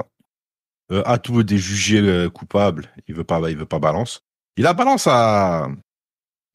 à Max, mais bon, il a pas voulu balance au juge. Ouais. Donc, il a été condamné à mort. Et là, ils l'ont remis en 1800, je sais pas quoi, en le faisant tomber justement de la suite de ce qu'il voulait se tuer, donc il a fini sa course. Donc, il est mort comme un suicide. Okay. Mais ça veut dire qu'ils l'ont remis dans la machine. Ouais. Ils l'ont attaché tranquillement. Alors que c'est un mec du futur, donc il avait pas forcément besoin de repartir dans le passé. Je ne comprends pas. Ouais. Et donc, quand il va mourir là-bas, ce sera un John Doe, parce qu'il est pas né à cette époque-là. Justement, c'était juste, il va garder son poste de Atwood au machin. Donc, ça veut dire que peut-être que tout ce qu'il a mis entre-temps sous le nom de Atwood, en termes de gains, là, dans le futur, en 2024, peut-être. Ça va venir, peut-être des enfants. Peut-être que, non, ça ne va pas exister, vu qu'il est mort en 1800. Ah oui, effectivement, ouais. Il dit il est rayé de la carte. C'est-à-dire que une fois qu'il est mort, il se rappelle plus de lui, les autres. Tu vois comment c'est le bordel, ce film? Parce que c'est les mecs du futur qu'ils ont tué, donc. Ouais, normalement ils doivent ça doit sortir de leur tête. Ouais, logiquement. Logiquement. Et puis même, il y a un truc juste pour arrêter avec les incohérences. Là, tu viens de dire un truc pas con, c'est que le fait qu'il le fasse retomber dans le vide, c'est-à-dire qu'il maîtrise là où tu vas atterrir. Ah oui, là, il savait bizarrement. Mais... Et pourquoi? Et après, dans le film, ils n'y arrivent plus. Pas parce que, en fait, je sais pas, je crois que c'est seuls les élus qui ont... Les juges, peut-être? Ah, je sais pas, ouais. Une connerie, hein. C'est vrai que c'est une connerie parce qu'ils l'ont condamné. Pour te condamner, bizarrement, ils trouvent la même position. Mais pour TP les autres, ils TP jamais à la même place. Ça, c'est vrai. Ou alors, tu sais, dans une ruelle, aux alentours. Ils sont toujours TP dans l'eau, dans le camtar. Tu as vu? C'est limite dangereux parce que tu sais pas où tu vas arriver. Non, c'est vrai. Mais lui, ils ont su le mettre pile poil là où il tombait et pour qu'il tombe au même endroit.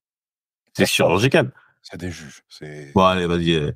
Passons, on va arrêter de se prendre la tête, sinon on va durer 3 heures. Là. Donc là, il arrive, ok, tac, dans sa... Atwood est mort, il trouve personne. Bon, il sait que Macomb, c'est un escroc. Macomb vient, le charrie. Donc Van Damme, il en a marre. Enfin, Max, il en a marre, il rentre chez lui. Il monte dans sa voiture Tesla. Tesla, franchement, la voiture, ils sont partis la récupérer, tu sais, sur un plateau de tournage de Bioman ou un truc comme ça. Parce que c'est typiquement les mêmes modèles quand les véhicules des Bioman. C'est tellement les véhicules des Bioman. Ah, mais même l'intérieur et tout, c'est cheap à mort. Et bizarrement, c'est une voiture qui roule automatique, ok? Mais t'as aucune vue sur la route. Il fait sombre. C'est-à-dire que 14 heures, plein soleil, il fait sombre. Tu sais pas où t'es. Tu sais pas il est quelle heure. En fait, c'est la Tesla, elle va que rouler d'elle-même. Toi, tu pourras jamais la conduire. Non, tu peux pas. Là, vraiment, la Tesla de la S, elle m'a tué. La Tesla. La Tesla. Comment elle est KO. Waouh! Non, et tu peux pas regarder la route. Donc tu peux rien faire. Mais c'est bien. C'est la technologie, c'est 2004, gros. C'est en 10 ans. En 10 ans, ils ont inventé ça. Donc merci Peter Iams pour ta vision en 2004. Ah ouais, j'avoue, 2004 en avant 10 ans, t'as cru que voilà quoi. Avant Elon Musk, même là quand il rentre chez lui, il y a Alexa. Ouais. Je pense que c'est lui, il a juste réalisé. Il s'est dit, vas-y, frérot, c'est Van Damme. Il n'y a pas besoin de faire mais Van Damme veut un film technique, mais le scénario n'est pas technique, tu vois. Ouais, les chiffres prouvent qu'il avait raison, en fait. Il n'y a pas besoin de technique quand tu avais Van Damme. Il était tellement bon. Ce que je veux dire, où Van Damme veut jouer justement l'acteur, c'est pas le scénario. Pour lui, il y a un truc dans les voyages temporels et tout ça, tu vois. Mais justement, c'est ça qui est bien, c'est que t'as vu, ils ont mis quasiment le voyage temporel, c'est un truc secondaire. En fait, c'est juste un prétexte pour que il y ait deux Van Damme, pour qu'il y ait une histoire d'amour, pour qu'il y ait de l'émotion avec sa femme, elle est morte et tout, tu vois. Mais c'est pas, je pense qu'ils s'en foutent de tout ce qui est, c'est pas Retour vers le futur. On s'en fout du passé, en fait. Ouais. Non, je sais pas, c'est comme je le voyais par rapport à ça, en fait, du fait que le scénario est pas top pour qu'un Van Damme qui veut faire du top, ça a créé une sorte de bon et de moins bon. Donc c'est pour ça que le truc reste mitigé. Ouais, pour de l'acting, s'ils voulaient vraiment démontrer que c'est un acteur, c'est pas le scénario qu'il fallait. Mais voilà, hein, il a eu la suite de carrière qu'on connaît. Donc en vrai, là, c'est pas un super acteur, Van Damme de nature. Oh, attention, il s'est amélioré. Ouais, même là où il est aujourd'hui, c'est pas ouf, soyons francs. Ouais. Toi, t'es biaisé à mort. Non, c'est vrai que j'ai regardé un de ses derniers films là. Non, il est fatigant, c'est vrai, il est fatigant. Ah oui, arrête, c'est pas ouf. Mais bon. Je parlerai du cas Van Damme un autre jour. Ouais, voilà, lui, c'est vraiment des de carrière que j'ai pour lui. Donc, il arrive chez lui et là, Tesla, ok, donc il arrive dans sa voiture. Il rentre chez lui et là, encore une incohérence. C'est qu'il dit à Alexa, mes cassettes vidéo. Donc, on en revient à ce que tu disais par rapport au Walkman en 2004. Et ben là, ils sont encore en cassette vidéo. Ah ouais, ça évolue. Et là, ils ont inventé Alexa, tu vois. Donc, Alexa. T'as Alexa, mais t'es en VHS. Voilà, elle est en VHS. Ah là là. Et là, Van Damme, il va faire une particularité. C'est qu'il va regarder un film où on voit sa femme qui est morte et tout. Et il va répéter les mêmes phrases au même moment quand lui les prononce dans le film. Donc, Zarma, il a saigné, tu vois, il a saigné la VHS. Genre, tous les soirs, son rituel. T'as vu comme dans Minority Report? Il y a ça. Mais moi, justement, je pensais à Street Fighter. Quand il regarde la cassette la vidéo de son pote Blanca, là. Ah, Charlie. Et là, les mêmes, tu vois, il y a des souvenirs. Il y a une espèce de musique un peu savane et tout, là, tu sais. Comment ça s'appelle, là? Tu sais, comment je pourrais dire? Un peu sadé et tout, tu vois. Genre, sadé. Et lui regarde les souvenirs de lui et son pote quand il faisait un barbecue et tout, lui, pareil. Et tu vois, il fait sa tête et tout. C'était toujours la même chose avant, quand ils étaient nostalgiques, les héros, ils ont toujours la photo ou la vidéo. Exactement. Et Van Damme, là, fait la même mimique. Il est posé sur le canapé, il regarde la VHS, et il a sa tête, tu vois, tu vois. Et ça m'a fait rire, parce que ça, il va le réutiliser dans Street Fighter. C'est vraiment un fumier, lui. Ah non, il est trop fort. Donc, ok, il s'endort, il regarde la VHS, il s'endort, bon, vas-y, tranquille. Et là, on lui pointe une lumière rouge.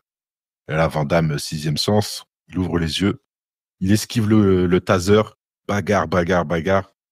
Et si tu remarques, à chaque fois que dans les films américains, il y a des séquences nunchaku, couteau, bâton, il ramène un acteur asiatique. À chaque fois, je te jure, c'est eux les pros du couteau, du nunchaku, de ce que tu veux, ils ramènent toujours un acteur asiatique. Et ils te ramènent pas genre le vrai asiatique. Ils te ramènent le mec d'Hawaï, tu vois. Exactement. Le ricain asiate, tu vois, il connaît rien de sa culture, le gars, il est né américain, mais juste parce qu'il est asiate, tu vois, on lui a dit, poteau, c'est un film, faut que tu fasses du karaté, y a pas de problème. Et en plus, le pire, c'est qu'ils ramènent des gars qui sont pas forcément des artistes martiaux. C'est genre, les gars sont claqués. Ils sont juste asiates. Voilà, c'est ça. Et j'avoue, ils ont une belle coupe et tout. C'est des vrais méchants et tout. Ouais, les cheveux longs un peu à la Chansung. Donc là, ils arrivent, couteau de combat. Et là, on voit Van Damme qui met son couteau face à lui. Et là, t'as le gars qui essaie que de taper le couteau, tu vois. Et on a une séquence franchement, top du top. Ah, c'est incroyable. Parce que Van Damme ne bouge pas son couteau. Et lui, il le tape. C'est comme si, tu vois, tu joues avec ton fils ou ta fille, tu vois, elle a 3 ans, 4 ans, c'est juste tenir le bâton, tu vois. Et toi, derrière, avec ton sabre, tu ne fais que des combos, tu vois. Mais c'est juste que, ou lui, c'est juste que faire ça. Donc, toi, tu l'enchaînes. Et là, on a la même séquence. Ah, mais c'est trop fort. On a un enfant qui joue avec son père. Et son père lui montre qu'avec un couteau, regarde ce que tu peux faire. Et en plus, il tient le couteau il le tient, avec son petit pouce et tout. Il tient. Quel manque de respect il met. Il est content, tu vois, il a passion, tu vois. Il dit, tiens, vas-y, on a une séquence. Allez, essaye de me toucher, allez. Mais là, ce que vous savez pas, c'est que Van Damme, il est KO technique. Il a dû se taper un rallye. Là, il sait pas où est-ce qu'il est. Il a dû se dire au réalisateur, frérot, le couteau, je le mets comme ça. C'est mieux lui, il tape comme ça fait plus stylé. Et là, Pictarian, c'est dit quoi? Bon, c'est Van Damme. Moi, j'ai besoin, je dois nourrir ma famille. Ok, Jean-Claude, on fait comme tu veux. Yes. Tu connais, c'est obligé, parce qu'en plus, il n'y a pas de chorégraphe dans le film. C'est-à-dire, Jean-Claude, il a dû superviser toute la partie. C'est lui qui a dû dire ça, ouais. Genre, moi, quand j'arrive, tu m'attaques, je bloque ta jambe. Bon. Et si c'est lui qui a fait cette fameuse scène, en tout cas, qui a eu l'idée de la fameuse scène du grand écart, là, je lui tire mon chapeau. Mais. Ah oui, elle est lourde, hein, donc là, la fameuse scène couteau, ok, bon, ça se tape. Il leur casse la gueule. Et là, le gars, justement, le dernier arrive, le deuxième méchant, il tire un coup de taser sur Van Damme, mais comme Van Damme, entre-temps, quand il s'est battu avec le gars au couteau, il a fait tomber une bouteille d'eau, enfin, jerrycan. L'oncle s'est éparpillé au sol. Mm-hmm. Et là, quand lui, il tire son dernier coup de taser, t'as Van Damme. Je sais pas comment il fait, hein. Honnêtement. Il arrive à faire le grand écart sur les... Le lavabo et un placard là entre le travail, ouais, le plan de travail. Ouais. Magnifique. La séquence, je sais pas si elle est réelle, mais en tout cas, la séquence, elle est top. Moi, je pense qu'elle est réelle. Ouais, ça, c'est lui. Non, mais on aurait pu dire, il se fait tenir par des cordes ou un truc comme ça. Non, ça, il sait faire. Ça, c'est lui. Tu lui demandes, honnêtement, et dans chaque film, il fait le grand écart. Chaque film, il fait le grand écart. Regardez bien. Il est obligé de faire le grand écart. Mais d'ailleurs, il l'avait déjà fait avant le grand écart, coup de poing dans les couilles. Tu sais, quand il se bat contre le boxeur au début. Le deuxième, c'est dans Full Contact. Non, dans ce film-là, il le met, tu sais, quand il va chercher Atwood, il le place encore, le signature move. Oui, c'est vrai. Il fait le grand écart, oui. Ouais, tu vois. Et Johnny Cage. Johnny Cage, il lui met la Johnny Cage. Et ça, c'est son truc. C'est pour ça que je suis sûr qu'il l'a fait, celle-là. Peut-être dans le making of aussi, je retrouve, j'ai pas regardé cette scène, j'ai regardé juste la scène du saut, mais je suis sûr que c'est lui. Non, pour moi, il l'a fait. En tout cas, elle est magnifique. Même si ça fait un peu, comme je te disais, ça fait un peu OnlyFans aujourd'hui. Quand je l'ai revu, je me suis dit, le petit shorty est tout chelou. La base. C'est la base. Faut que je me mette torse nu. Ah, BD, de toi à moi. Tu t'allumes 46 heures par jour à la salle. T'as un corps comme ça. Ah oui, je marcherai torse nu dehors, ouais. Voilà, merci. Aujourd'hui, on reproche aux gens de sortir dévêtus. Moi, si un jour, j'espère que j'aurai ce corps, je m'en donne les moyens chaque jour, mais je marcherai tous les jours torse nu. Moi, non, clairement, sinon ça sert à rien. Donc, les gars qui sont musclés là, marchez torse nu. C'est mieux. Non, moi, je suis d'accord. S'il fait chaud, les gars, montrez-vous. Vous travaillez ce corps 45 heures par jour. Donc, vous avez le droit de vous mettre torse nu. Voilà. C'est pas défendu. Non, c'est vrai. On reprend. Objectif d'avoir le même corps que Van Damme. Je rigole. C'est une blague. Pourquoi pas. On blague beaucoup à ce niveau-là, mais bon. Ouais. Bon, là... L'esquive de taser, après l'autre il s'auto-électrocute avec... Mais d'ailleurs, il y avait des tasers en 94, ça n'existait pas les tasers. Non, en 2004, là. Non, dans la vraie vie, parce que... Si, justement, c'est les gros... justement, c'est des gros tasers de 90, 97. Ah ouais, ça existait. C'est des bazookas, les trucs, ouais. Oui, c'est ça. Regarde, à l'époque de Bloodsport, ils ont un taser. On est en 89. Ah oui, c'est vrai. C'est pareil, c'est un gros tank qui tire, tu vois. Putain, ça doit tuer, ça. Là, écoute, en 2004, ils ont les mêmes, ça n'a pas changé. Non, ouais, c'est comme la VHS. Voilà. No comment. Donc là, ils partent, il repart au poste de police. Ouais, c'est là qu'il rencontre la police des polices, là. Et là, il rencontre la magnifique Gloria Reuben, et qui est Sarah Fielding. Et dis-moi, c'est elle qui joue dans Urgence? Ouais, c'est elle, ouais. Là, on est d'accord. T'as vu? Moi, dès que je l'ai vu, je me suis dit, attends, je l'ai vu où? Ouais, c'est d'Urgence. C'est celle qui va sortir avec Dr. Benton. Ouais, exactement. Mais bon, elle a eu un rôle avec Van Damme, donc respect, tu vois. Attends, question, rien à voir, vite fait. Hein. C'est pas elle qui est pas dans Mort Subite, dans le film de Hard de... Target, Target, là, celle qui se fait tuer, c'est pas elle? Là, tu vois que tu viens de me donner un flash, j'allais te dire ouais. Je sais qu'il y a une Renoir claire et tout qui apparaît. La fameuse séquence où il la rattrape et elle meurt. Elle meurt en 2-2. Mais lui, il la rattrape comme un beau gosse. Ah oui, mais elle est morte dans tous les cas, mais bon, il la rattrape comme un beau gosse. Je sais pas si c'est elle, honnêtement, mais ça se rapproche. Bon, pour l'instant, on continue. Donc, ok, rencontre Sarah, ouais, c'est elle. Elle lui dit que je suis de la police des polices, donc elle enquête sur lui parce qu'elle pense qu'il est suspect. Bref. Lui, il arrive à retrouver une piste où Macomb pourrait se trouver à ce moment-là. Il est revenu au même moment où Macomb, justement, vend ses parts à Parker. C'est ça. Donc, ils arrivent là-bas. Et là, qu'est-ce qu'il voit? Il écoute une conversation entre Macomb et Parker qui lui dit vends tes parts si tu veux quitter le projet. Mais en fait, il s'avère que cette société-là, là, c'est en 94. C'est-à-dire qu'en 2004, elle va péter. Quand Parker va la vendre, elle va valoir des milliards. Macomb va regretter de la revendre. Il avait fait un mauvais mouvement et il vient le rectifier, quoi. C'est ça. C'est juste que le vrai Macomb de 2004, il arrive en 94. Ouais. Et là, on a un face-to-face des frères Macomb. Je les appelais comme ça. Ouais. Donc, on a un prologue de double impact. La fameuse technologie de double impact. Tu sais, où t'arrives à mettre deux personnes sur le même plan, mais là, j'ai trouvé que ça se voyait beaucoup, là, quand même. Ça se voit trop, même, la différence de couleur et tout. Et t'as même un épisode de Code Quantum était mieux fait. Oui, et même le ressort scénaristique de nous dire, écoute, si deux personnes ne peuvent pas être au même endroit, c'est trop malin de faire ça. C'est-à-dire que ça justifie le fait qu'ils soient toujours un peu loin. Mais est-ce que la peuplade comprenait à cette époque-là? Des gens comme toi et moi en 94, on avait quel âge? Donc non, je pense qu'on avait trouvé ça stylé même. Voilà, donc tu sais qu'ils peuvent pas se toucher, donc c'est un truc de fou. Mais c'est juste pour dire, les gars, je sais pas, on n'avait pas les moyens. Ça aurait coûté moins cher de faire une doublure, quoi. Ouais, mais c'est relou parce que les doublures, faut qu'elles soient de dos, après faut faire un peu de FX et tout.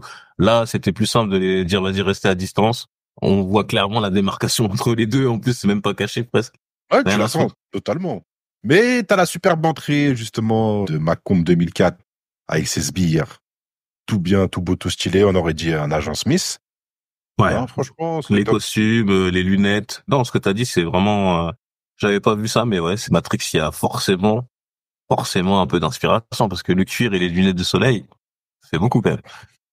Donc, du coup, comment on appelle ça?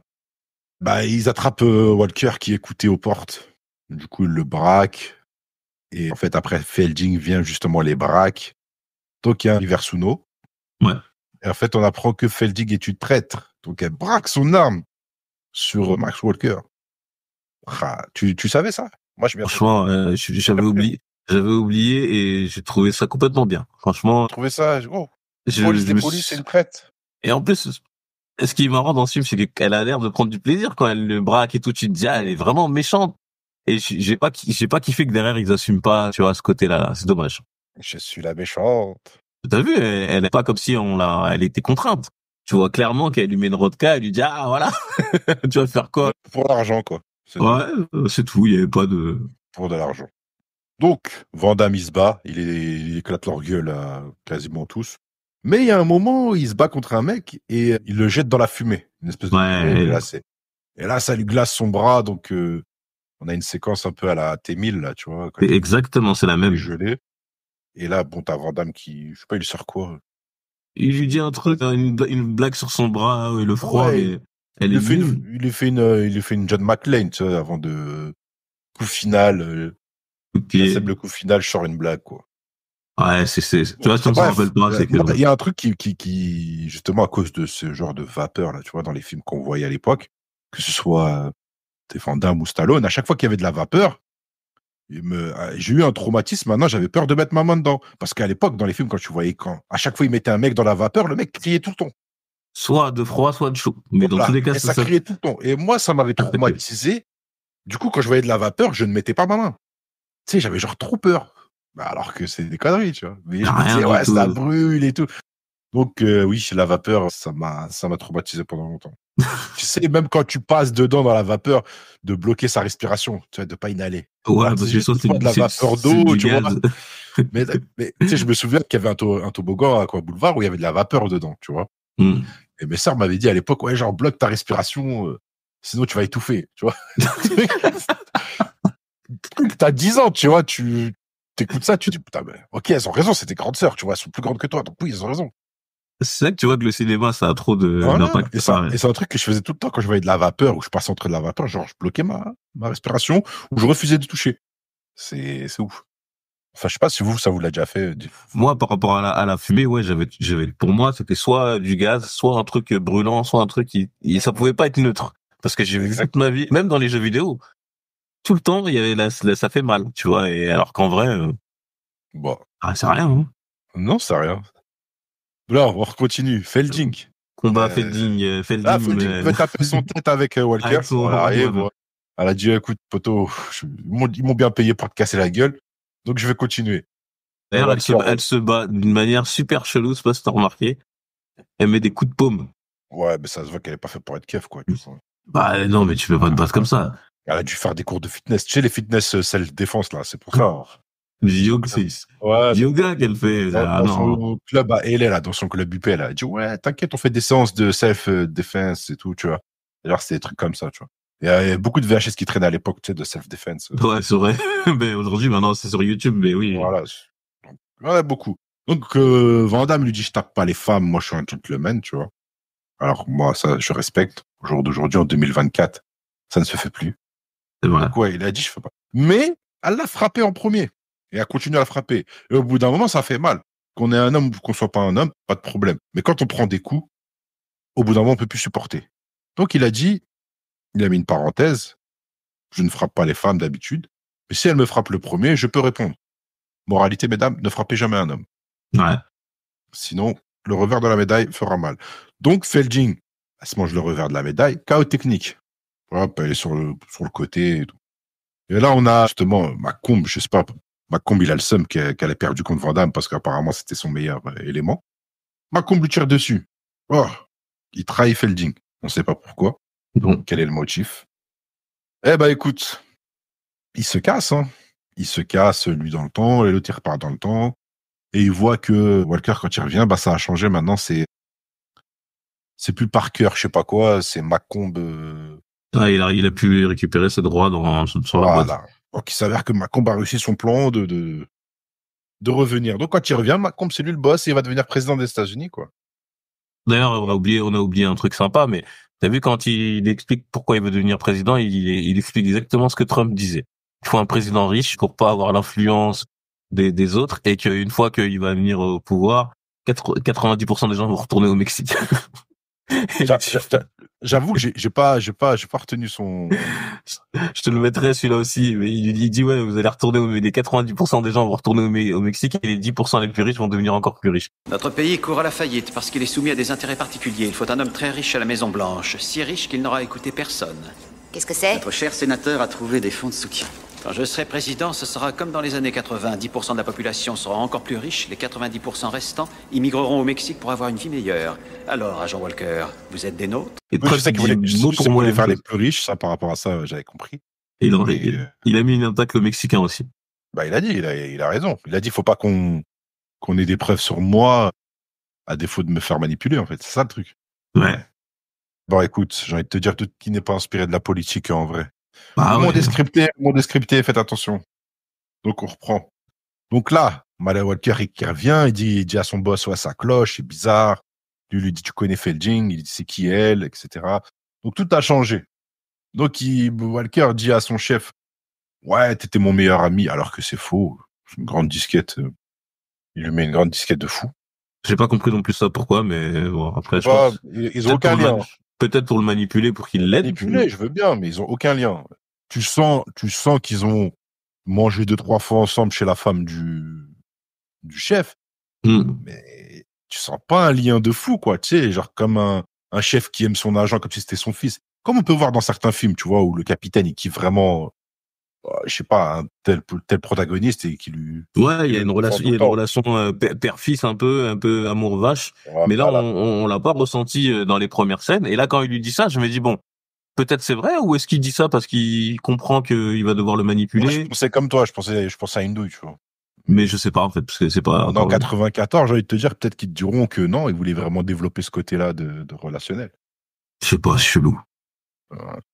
Bon, il fait comprendre à son chef que voilà, ça cloche, faut que lui il reparte. Et son chef lui dit, vous avez de la chance, on va fermer le bureau là, vous êtes revenu juste à temps. Oh, ça veut dire que no pity in business, si demain la société ferme, tous ceux qui sont dans le futur, là, enfin dans le passé en mission, sayonara quoi, vous êtes coincés. Okay. Et tu vois, il y a encore un énorme paradoxe. Il revient de quelle mission alors pour son chef? Parce qu'il le voit revenir. Il lui dit, t'as de la chance d'être revenu. Mais il est parti pourquoi? Parce que de base, il était parti pour enquêter sur... C'est vrai. Sur Macomb. Et quand il revient à Macomb, il a changé l'histoire. Donc, pour lui, il était parti pourquoi alors? Tu vois, Aucune idée. Bon, bref. Pourtant, ils ont le PC où ça leur indique qu'ils sont partis faire telle ou telle mission. C'est ça.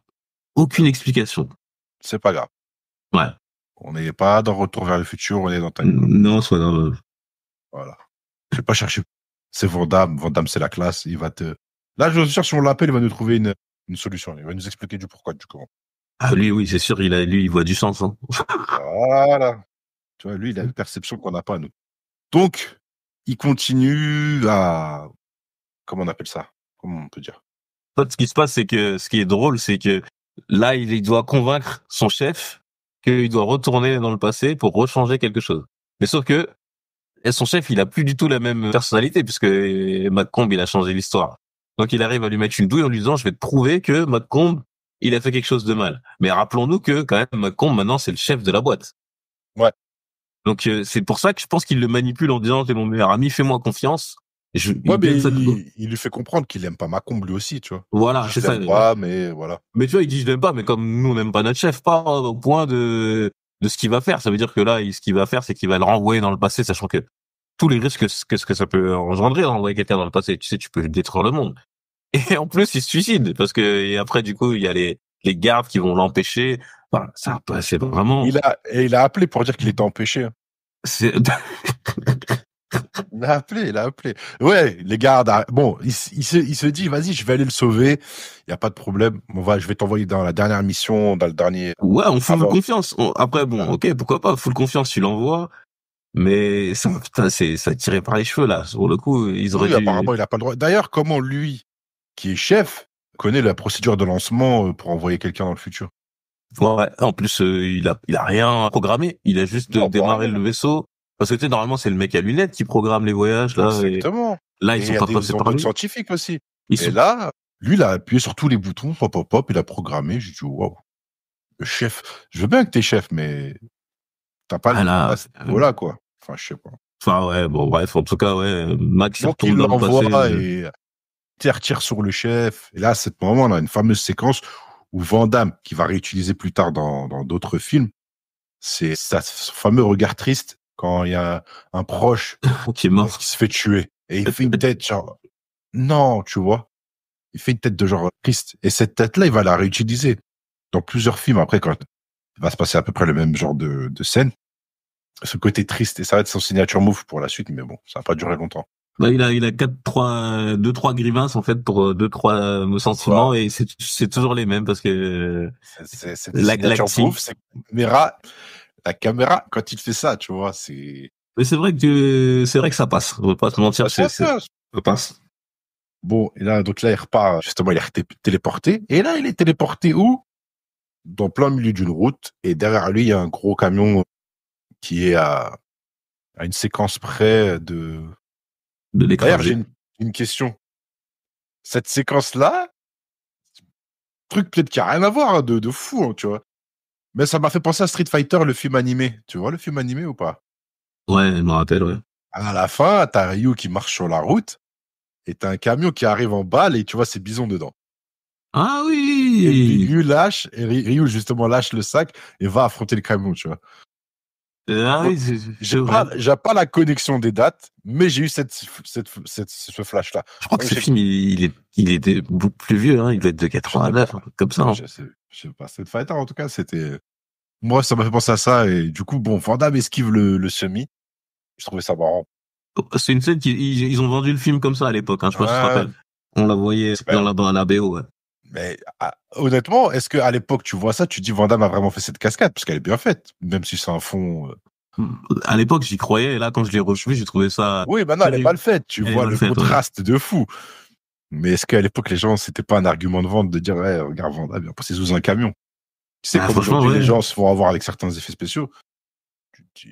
C'était l'IA de l'époque.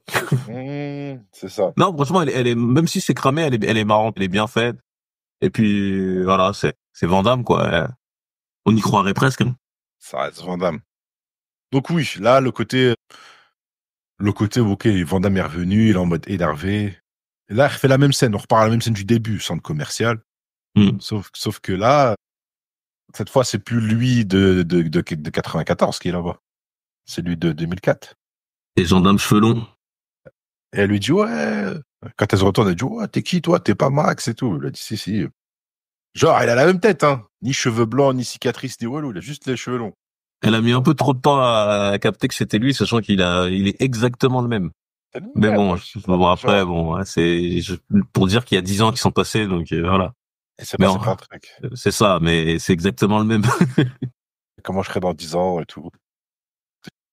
Bon, on s'en fout. Là, je sais pas pourquoi il réexplique à sa femme qu'il doit faire confiance, qu'il doit pas le laisser partir justement le soir ou de l'accident. J'ai pas compris, hein. Je comprends toujours pas le leitmotiv. Donc là, il retombe sur la même séquence où les casseurs flotteurs le regardent, le trouvent qu'il est là. Mais là, à ce moment-là, ils se sont pas dit que c'était pas le Van Damme de 94, mais celui de 2004. Si, au moment où ils disent, ouais, ils arrivent à cramer à la porte que c'est lui. Mais. Non, quand tu le regardes dans le centre commercial. Quand tu regardes dans le centre commercial, ouais, t'as raison. Parce que c'est lui qui parle avec elle. Ouais. Alors que eux, ils devraient savoir que c'est lui avec les cheveux longs. Voilà. Donc, non, logiquement, quand ils arrivent devant la maison, justement, pour faire le plan, pourquoi ils refont le même plan? Pourquoi ils disent pas, faites attention? Ils sont deux cette fois. Ouais, non, t'as raison. J'ai pas compris. Ouais, ça fait encore partie des incohérents. Parce que même, on a juste oublié un truc, c'est qu'il revient, Max, il revient en arrière, parce que quand il va essayer de récupérer Felding, bon, elle se fait tuer par les casseurs flotteurs, mais il voit que sa femme, elle était enceinte. Et du coup, ça change tous ses plans initiaux, parce que lui, à la base, il revient dans le passé pour faire tomber le sénateur. Mais là, d'un coup, il s'en bat les couilles. Il oublie Felding et tout, elle est morte, tant pis. C'est ça, en fait. Voilà, quand il revient dans le futur, là, pour, justement, avec la fameuse scène du camion, c'est justement pour récupérer Felding, parce qu'il dit que Felding n'est pas morte. Donc, je me demande comment ils ont su comment elle n'est pas morte, parce que lui, il arrive, la machine est HS, le truc va fermer. Il dit peut-être qu'elle est pas morte, ou voilà, c'est le seul moyen après, bon, coup de chance, elle se prend 2 balles, mais dans le torse, mais elle est pas morte. Et voilà. Et après, elle est vite morte. Ce qui est marrant, c'est que, tu sais, t'as vu pourquoi on l'a zappé? Parce qu'on l'a zappé, parce que le film la zappe. Pareil. Bien sûr qu'il la zappe. En fait, on s'en bat les couilles, en fait. L'intégration de son personnage est inutile dans le film. Rien. Tu la mets ou que tu la mets pas, ça changerait au film. Ben non, tu vois, on est passé direct au supermarché parce que. Zéro clé, zéro. Rien. Et en vrai, bon, là, je le dis comme ça, mais on n'avait même pas besoin. À la rigueur, si ça aurait été ça, tu vois, ça aurait été un peu comme, justement, la fin des temps où Schwarzy voit que son gars l'a trahi parce que son gars était mort, tu vois, mais qu'il l'avait manipulé. Tu vois? Ils auraient donné cette même relation entre, justement, Walker et elle, Felding, peut-être que j'aurais compris la trahison, le côté sentimental et tout ça, tu vois. Ils se connaissent 5 minutes après, par en mission. 10 minutes plus tard, elle lui dit, je suis du côté des méchants. Okay. Ça se fait en 25 minutes, leur relation, dans leur temps à eux. 25 minutes. Donc ça sert à rien, ouais. Donc, bon, ouais. Voilà. Elle se mange une seringue. Ouais, par les casseurs flotteurs. Les casseurs flotteurs, ils se barrent. Et là, on revient sur le centre commercial, c'est ça? Ouais, c'est ça. Et c'est là que, il le voit de haut, il le stalk encore. Parce qu'ils sont censés ils sont censés l'avoir vu, donc. Non, ouais, parce que j'avais pas vu ça comme ça, mais t'as grave raison. Non, mais bon. Ils sont censés le reconnaître. Non, ils ont pas capté. Et sachant qu'en plus, eux, ils voient de loin qu'il y a le deuxième qui arrive et tout. Parce que là, ça a changé. Et là, il y a l'autre Max de 94 qui vient. En plus, tu dis un truc vrai, c'est qu'eux, ils étaient déjà là dans la première scène du début du film. Ah oui. C'est-à-dire que eux, dans leur tête, ils ont déjà vécu ça. Ah ouais, t'as raison, truc de ouf. Non, il abuse. Le film, il abuse. Shoot de nous, là. Mais bon. Pas grave, c'est 94. On était là, on peut voir juste Van Damme qui met des torgnoles. Ah oui. Mais le voyage dans le temps, c'est compliqué. Ouais. Après, bon, tout le monde s'est cassé les pieds dessus. On va pas jeter la pierre. Dragon Ball, même Retour vers le futur, quand on regarde bien, c'est claqué. Donc bon, ouais, on va pas faire les fines bouches. Allez. C'est vrai que Van Damme ne s'est pas essayé au meilleur scénario pour de l'acting, quoi. Ouais. Donc, on continue, on arrive à la fameuse scène de la maison. Van Damme qui renégocie justement avec sa femme, qui lui dit « Ne me laisse pas partir au travail, etc. » Donc, elle lui dit qu'il est enceinte. Tout le monde est content. Bagarre, mais sauf que cette fois, il tombe pas sur le Max de 94, mais c'est le Max 2004 qui est plus fort. Qui leur casse largement plus fort. Il leur casse la gueule. Mais t'as d'autres sbires qui vont attaquer la femme de... Je sais pas, ils font une obsession sur sa femme à vouloir la tuer. Je comprends pas, en fait. Pourtant, il y a plus d'enjeu, là, parce que ils ont pas besoin de la tuer, là. Ils ont juste besoin d'exterminer Max 2024, 2004. Voilà. Tu tues Max. Non, Ouais, non, Max c'est les deux. 94. Voilà. Ouais, et les deux, ils meurent. Voilà, parce que si tu tues le premier par rapport. Non, ça sert à rien. Ouais, S'ils auraient tué 2004, 99, 94, il est toujours vivant. Ouais, tu tues 94 et les deux, ils étaient effacés. Voilà. C'est tout. Il y a plus besoin de. Il faut une obsession sur la femme. D'accord? Parce que la femme, pour un homme, c'est le symbole de la protection. Tu vois, c'est l'amour, c'est la chair de ma chair. Donc, si on touche à ma femme, t'es mort. Donc, je crois que c'était un peu un symbole comme ça. Donc, je pense après le mec qui ramenait des meufs au cinéma à cette époque-là, ils ont du flex, tu vois. Ouais, c'est les patriarcats. Tu vois, bébé, moi, je suis comme Van Damme. Il y en a un qui te touche, je suis un ouf. Je vais casser la gueule à tout le monde. Et on a vu ça en boîte et tout ça. Ouais, on a vu. Les mecs sortaient avec des meufs éclatées, mais ils faisaient des piquets quand même. Jaloux, qui touche ma meuf, qui parle à ma meuf, alors que leur meuf était éclatée. Excusez-moi du terme, hein, mais bon. Non, faut dire les termes. Tu pouvais la laisser au milieu de la piste, personne l'aurait touché, frérot. Il y a des mecs qui trouvaient des vieux motifs pour aller se battre, quoi, mais. No comment. Dédicace à ceux qui se reconnaîtront, et j'espère que vous avez changé et que vous n'êtes plus. Donc, voilà, bagarre, de Van Damme contre le reste du monde. Les casseurs flotteurs sont pas fut quand même. Ah non, ils sont cons. Ils se font terrasser rapidement, mais on a Macomb qui revient. Macomb, pourquoi il est venu, ça je comprends pas. Il refait la même scène aussi, lui aussi, en lui expliquant. Parce que c'est le Macomb qui a la balafre, donc il est au courant, donc il a déjà vécu cette scène. Il force sur sa femme. Je comprends pas.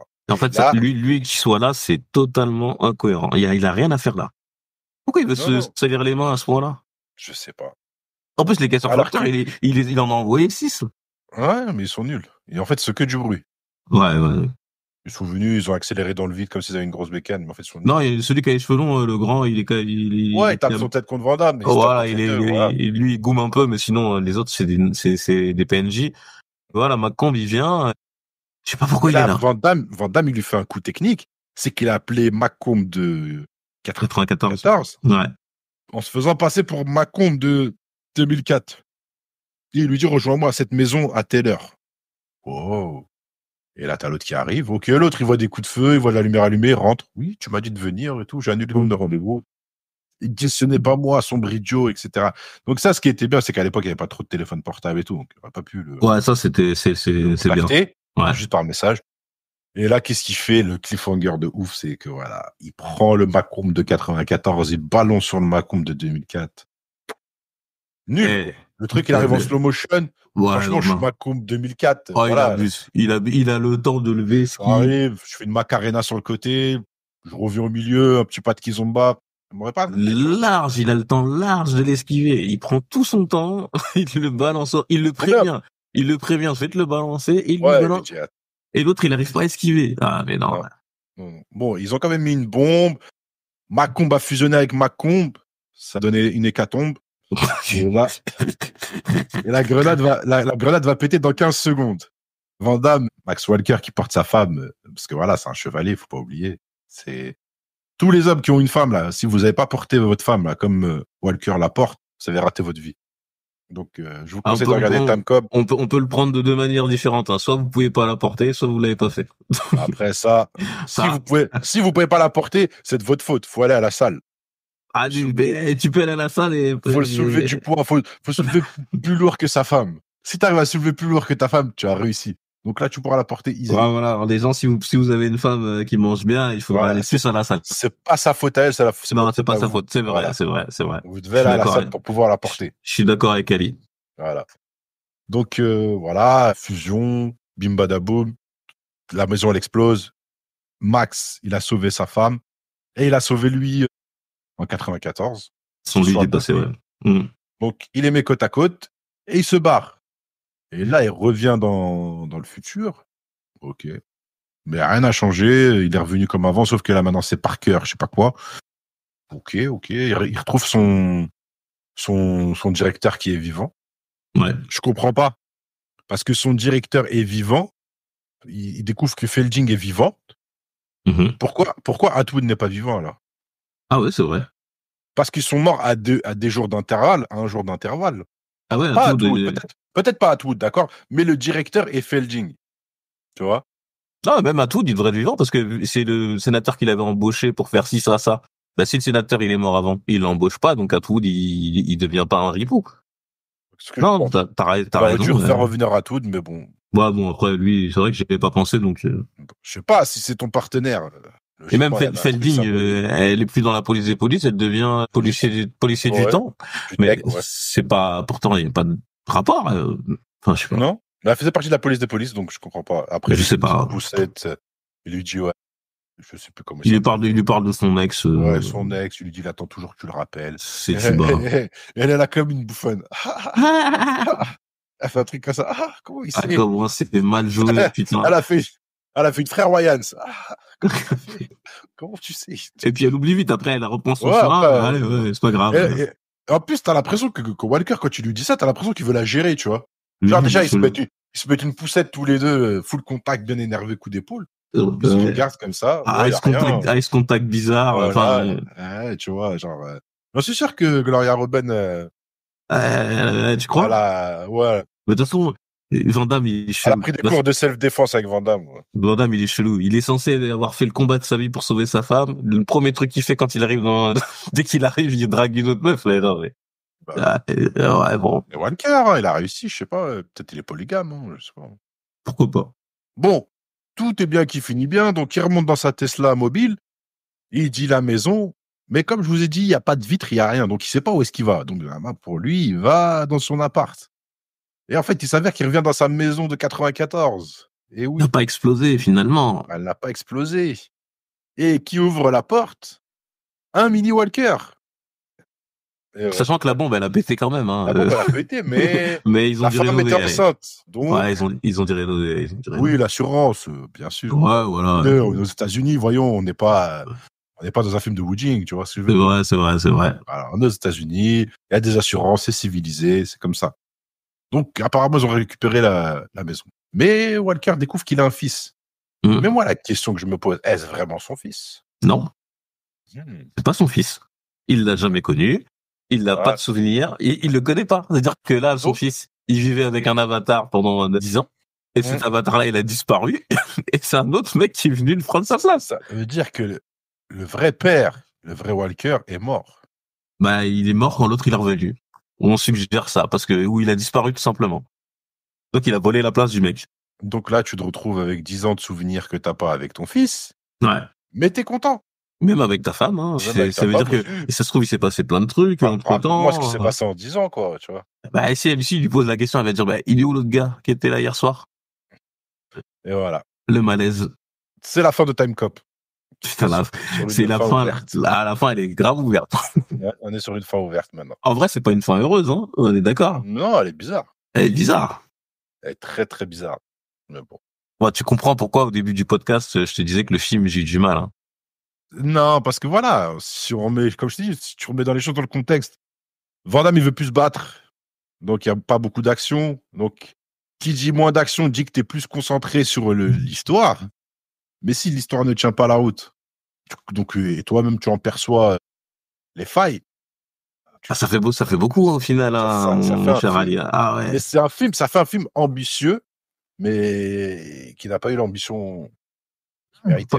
Non, ils ne sont pas donné les moyens d'assumer leurs ambitions. C'est-à-dire qu'ils sont venus, ils voulaient faire de l'ASF en retour à l'action et tout. Mais derrière, il y a pas de budget parce qu'on pense que le budget il est parti dans les poches de JC. On se dit que on veut donner une chance à l'acting. Il n'y a pas de scène qui prête à ce que JC soit dans l'émotion, etc. Et le dernier truc, c'est que tu fais de la science-fiction et tu l'as fait mal. Dire, il y a tout qui est raté. Oui, mais c'est pour ça, c'est que là, lui, il est arrivé dans le projet. Peter Yams, il est arrivé dans le projet. Il dit, OK, je prends le truc et tout. Donc, je m'en tape. Vous avez besoin d'un réalisateur, je vais réaliser. Van Damme, il fait son Van Damme, il n'y a pas de problème. Mais le film qu'il va réaliser juste après, Mort subite, qui est une production Peter Yams quasi 100%, là, c'est différent. Et là, tu vas voir comment il va utiliser Van Damme.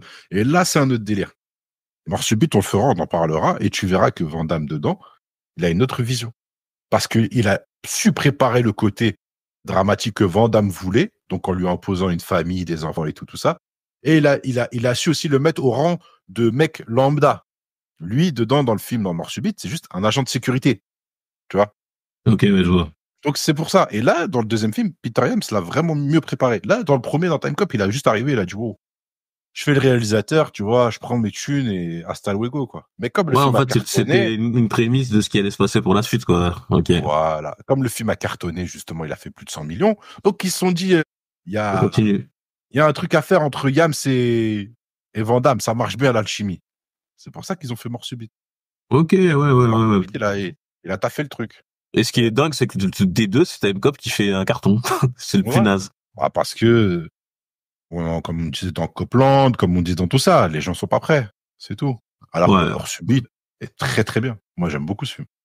Je vais me le regarder alors, du coup, ouais. On se le fera. Ouais, intéressant. Donc, ouais, Time Cop, film un peu trop ambitieux, mais qui a su toucher plein de gens. Donc, nous y compris, parce qu'aujourd'hui, on en fait un podcast. Donc, oui, Time Cop, ça reste la base. C'est quand même c'est un film légendaire. Moi, j'ai beaucoup critiqué, mais moi, en tout cas, je vous le dis, il faut le voir, hein. C'est toujours agréable à voir. Bah, c'est un film qui a lancé une ère aussi de films un peu action, science-fiction, où avant, c'était soit l'un, soit l'autre. Et après, t'as des films comme Looper et tout, hein, qui ressemblent beaucoup à Time Cop, hein. C'est ça, tu vois, ça a créé un genre. Et c'est intéressant parce que même dans les jeux vidéo, etc., voilà, c'est... Ah oui, il y a eu un jeu vidéo aussi, ouais. Ouais, il y a un jeu vidéo qui est, j'ai vu ça, a l'air pas mal, en vrai. En plus, il est pas mal aussi si vous avez joué à Broforce, bah, il y a Alex Walker. Donc, ouais, c'est cultissime. Mais, il faut arriver à bloquer son cerveau en se disant, vas-y, je m'en fous, je regarde. Moi, j'ai pas réussi, mais parce que je suis plus vieux et que je regarde beaucoup de films maintenant. Mais à l'époque, ça m'avait pas du tout gêné, j'avais même rien remarqué de tout ça. Donc, je vais pas faire le rabat-voix. Il pose des questions réelles dans ce film-là, c'est par rapport déjà au voyage du temps dans le temps. Mais aussi là, tu vois, comme on a inventé les voyages dans le temps, il y a une moralité et une justice qui sont pas forcément mis en avant, mais on essaie de te faire comprendre que voilà, la moralité, c'est tu peux changer le temps, qu'est-ce que tu ferais, est-ce que tu serais corrompu? Et la justice, c'est est-ce que tu veux vraiment changer tout ça, changer ta vie ou rester comme tu es? Vas-y, tu continues ta vie comme ça. Genre, si t'as perdu un être cher, est-ce que tu veux vraiment le faire revenir? Est-ce que ça va te changer ou pas, tu vois? C'est vrai que le sénateur, au moment, il dit un truc très pertinent, même si c'est pour flouter, mais il dit, ouais, le mieux, c'est pas de créer une police pour réguler. C'est d'empêcher que sa technologie, elle arrive. Ouais, il dit, apparemment, il voulait faire prototype. Bah oui, il voulait faire fermer. Mais un vrai politicien, c'est ce qu'il devrait dire. Ça, c'était le bon discours. Mais il ferait fermer après avoir eu lui, utilisé pour ses intérêts. Lui, c'est un escroc. Oui. Tu vois, mais il avait dit la vérité. Ça, c'est pas possible à gérer parce que, et on le voit, hein. Regarde, il y a aucun film qui a réussi à maîtriser. Peut-être si le film de Nolan, là, comment il s'appelle, là? Inception. Non. Interstellar. Voilà. C'est le voyage dans le temps où il va tellement te mettre des trucs techniques que t'arrives pas à lui mettre une VAR. Mais sinon, tous les autres films dans le temps, mais c'est raté parce que est-ce que tu crées des univers parallèles? Est-ce que tu fais, nous, ce qu'on pensait, c'est que voilà, quand tu reviens, normalement, ton cerveau, il doit récupérer toutes les infos de ton avatar précédent, tu vois. Tout ça, on a aucune idée de comment le faire. Mais il faut au moins proposer l'explication. Et Time Cop ne propose rien. Et d'un côté, j'avoue, c'est pas con. Parce qu'on peut pas te mettre de VAR. On peut pas te dire oui, tu t'es trompé et tout. Parce que t'as rien dit. Ça se trouve, il y a une explication, tu vois. En faisant un film de 1h37, tu t'attendais à quoi? Ils vont pas placer le voyage dans le temps au centre de ça. Parce que déjà, ils ont Van Damme comme ambassadeur. Et c'est pas le meilleur ambassadeur pour t'expliquer le voyage dans le temps. Parce que lui-même, dans le film, te l'explique même pas. Quand elle mais tu sais, ils auraient pu faire le petit passage où le mec à lunettes dans le labo, il explique vite fait en 2-2. En une genre d'humoriste, lui, tu vois. C'est juste pour dire, regarde, c'est le mec qui touche aux orgies. Ouais, mais t'aurais pu utiliser lui ou un scientifique pour mettre une scénette. Tu veux pas? Ils auraient pu. Ils ont pas voulu. Regarde, quand ils sont dans le cockpit, là, et que la meuf, elle a peur et tout, et lui, elle lui dit, ouais, qu'est-ce qui va se passer et tout, là, tu vois. Tu sais, Van Damme, il s'en fout, il tape son chewing-gum, il sait même pas, tu vois. Il est tellement habitué. Non, mais lui, il sait même pas lui expliquer. Son personnage à lui, il est pas censé. On peut dire que lui, c'est un flic. Mais c'est un flic. Les flics sont intelligents, sont pas cons, hein, d'accord. Généralement, dans les films comme ça, t'as toujours un savant. C'est ça qui manque.